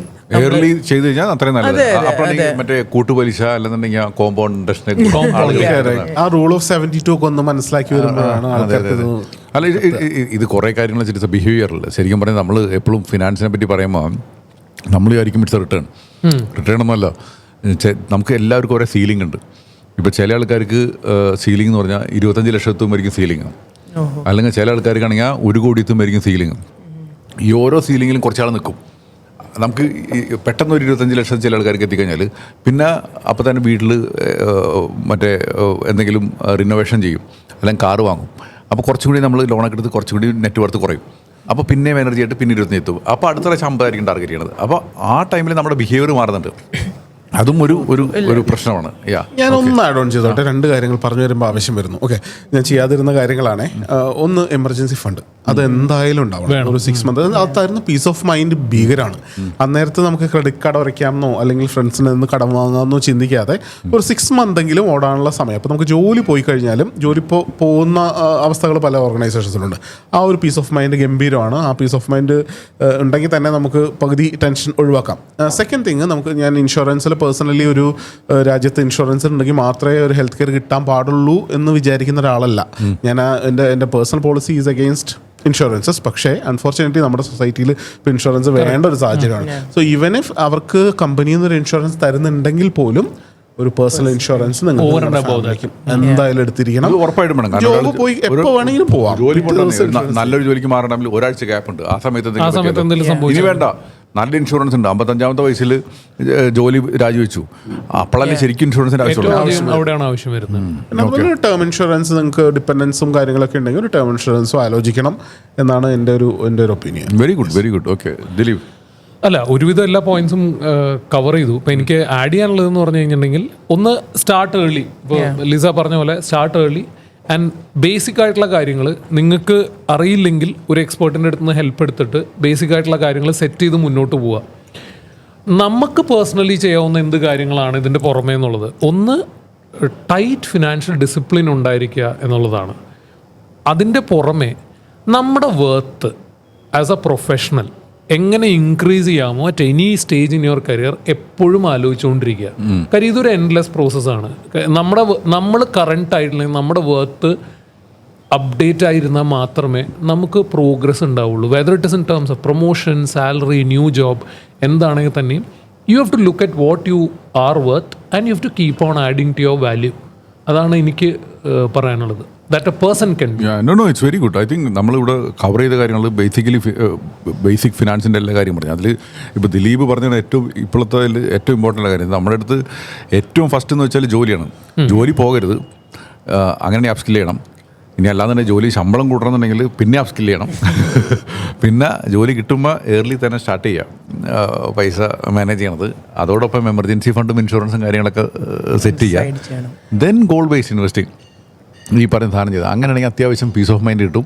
പിന്നെ നമുക്കൊരു സന്തോഷമായി കഴിഞ്ഞാൽ നമ്മുടെ പ്രൊഡക്ടിവിറ്റി കൂടാൻ ചാൻസ്. ആ ഒരു ഫിനാൻഷ്യൽ പീസ് ഓഫ് മൈൻഡ് നമ്മുടെ കോൺഫിഡൻസിലേക്ക് ആഡ് ചെയ്യുന്നത് നമ്മുടെ ജോലിനെ ആക്ച്വലി അത് സപ്പോർട്ട് ചെയ്യും നമുക്ക് മുന്നോട്ട് പോകാനായിട്ട്. അല്ലെങ്കിൽ നമ്മൾ വിഷമിച്ച് അല്ലെങ്കിൽ ബുദ്ധിമുട്ടി ചെയ്യുമ്പോൾ അതിൻ്റെ ഒരു സാറ്റിസ്ഫാക്ഷനും അതിൻ്റെ ഒരു ഔട്ട്കമേ നമുക്ക് കിട്ടുള്ളൂ. Provided you have got that financial confidence, you are A different person already. ഇപ്പോൾ ശരിക്കും പൈസ വലിയ കാര്യമൊന്നുമല്ല എന്നൊക്കെ പറയും, പക്ഷേ പൈസ ഇല്ലെങ്കിൽ കുറേ കാര്യങ്ങൾ നടക്കില്ല. പണം കാര്യം തന്നെയാണ്. പണവും ആരോഗ്യം. I think first thing is at ആരോഗ്യം, അതോടൊപ്പം പൈസ, ആൻഡ് അത് കഴിഞ്ഞിട്ട് നമ്മളെപ്പോഴും വർത്തായിരിക്കുക. അത് ഭയങ്കര ഇമ്പോർട്ടൻ്റ് ആയിട്ടുള്ളൊരു കാര്യമാണ്. ഈ സമയം കഴിയാറായി. എന്നാലും ഞാൻ ഒരു ചോദ്യം ചോദിച്ചോട്ടെ. ഈ നമുക്ക് എല്ലാവർക്കും ഈ 60,000 70,000 ഒന്നും മാസ ശമ്പളം ഉള്ളവരല്ലല്ലോ കേരളത്തിലുള്ള. അപ്പോൾ ഈ 15 കിട്ടുന്ന ആദ്യമായിട്ട് കയറുന്നവരൊക്കെ ഉണ്ട്. അപ്പോൾ അവർക്ക് എങ്ങനെ അതിൽ നിന്നൊന്ന് സേവ് ചെയ്യാൻ പറ്റും? അല്ല, ആദ്യത്തെ ബെസ്റ്റ് സിമ്പിൾ പരിപാടി കിട്ടുന്ന 10% കട്ട് ചെയ്തിട്ട് SIP ചെയ്യാം. 10% മാറ്റി 10% കട്ട് ചെയ്യും. ഈവൻ 15 ഉള്ളവർക്ക് മിക്കവാറും ഫ്രഷേഴ്സിനായിരിക്കും ഈ പറഞ്ഞത്. അപ്പോൾ അവർ സ്റ്റുഡൻ്റ് ആയിരുന്ന ടൈമിൽ അവരുടെ മന്ത്ലി ബജറ്റ് എത്രയായിരുന്നു? അത് 5,000 രൂപ ആയിരിക്കും. അപ്പോൾ ആക്ച്വലി സ്പീക്കിംഗ് അവർക്ക് പകുതി കൂടുതൽ സേവ് ചെയ്യാൻ പറ്റും. അപ്പോൾ അത് ഇനീഷ്യലി ചെയ്ത് ഫസ്റ്റ് തന്നെ എമർജൻസി ഫണ്ട് സെറ്റായി കഴിഞ്ഞാൽ, എമർജൻസി ഫണ്ട് സെറ്റായ ആൾക്കാർക്ക് പെട്ടെന്ന് വേണമെന്നുണ്ടെങ്കിൽ 1 കൊല്ലം കഴിഞ്ഞിട്ട് ജോലി മാറാം. ഇനി അല്ലെങ്കിലുള്ള കുഴപ്പം വെച്ചാൽ ഈ ജോലി പോയാൽ എന്തെന്നുള്ള പേടിക്ക് നമ്മൾ ജോലി മാറത്തില്ല. കറക്റ്റ്. അപ്പോൾ അതിനേക്കാൾ ഉപരി നമ്മൾ വർക്ക് ചെയ്യണ സ്ഥാപനത്തിന് കോൺട്രിബ്യൂഷൻ കൊടുക്കാം. അപ്പോൾ നമ്മൾ വർക്ക് ചെയ്യണ സ്ഥാപനത്തിന് കോൺട്രിബ്യൂഷൻ കൊടുത്താൽ പിന്നെ നമ്മളെ കെയർ ചെയ്യേണ്ടത് ആരുടെ ജോലിയാണ്? Organisation will take care of you. നമുക്ക് എപ്പോഴും അറിയണം എൻ്റെ ഇമ്പാക്റ്റ് എന്താണെന്നുള്ളത്. കറക്റ്റ്.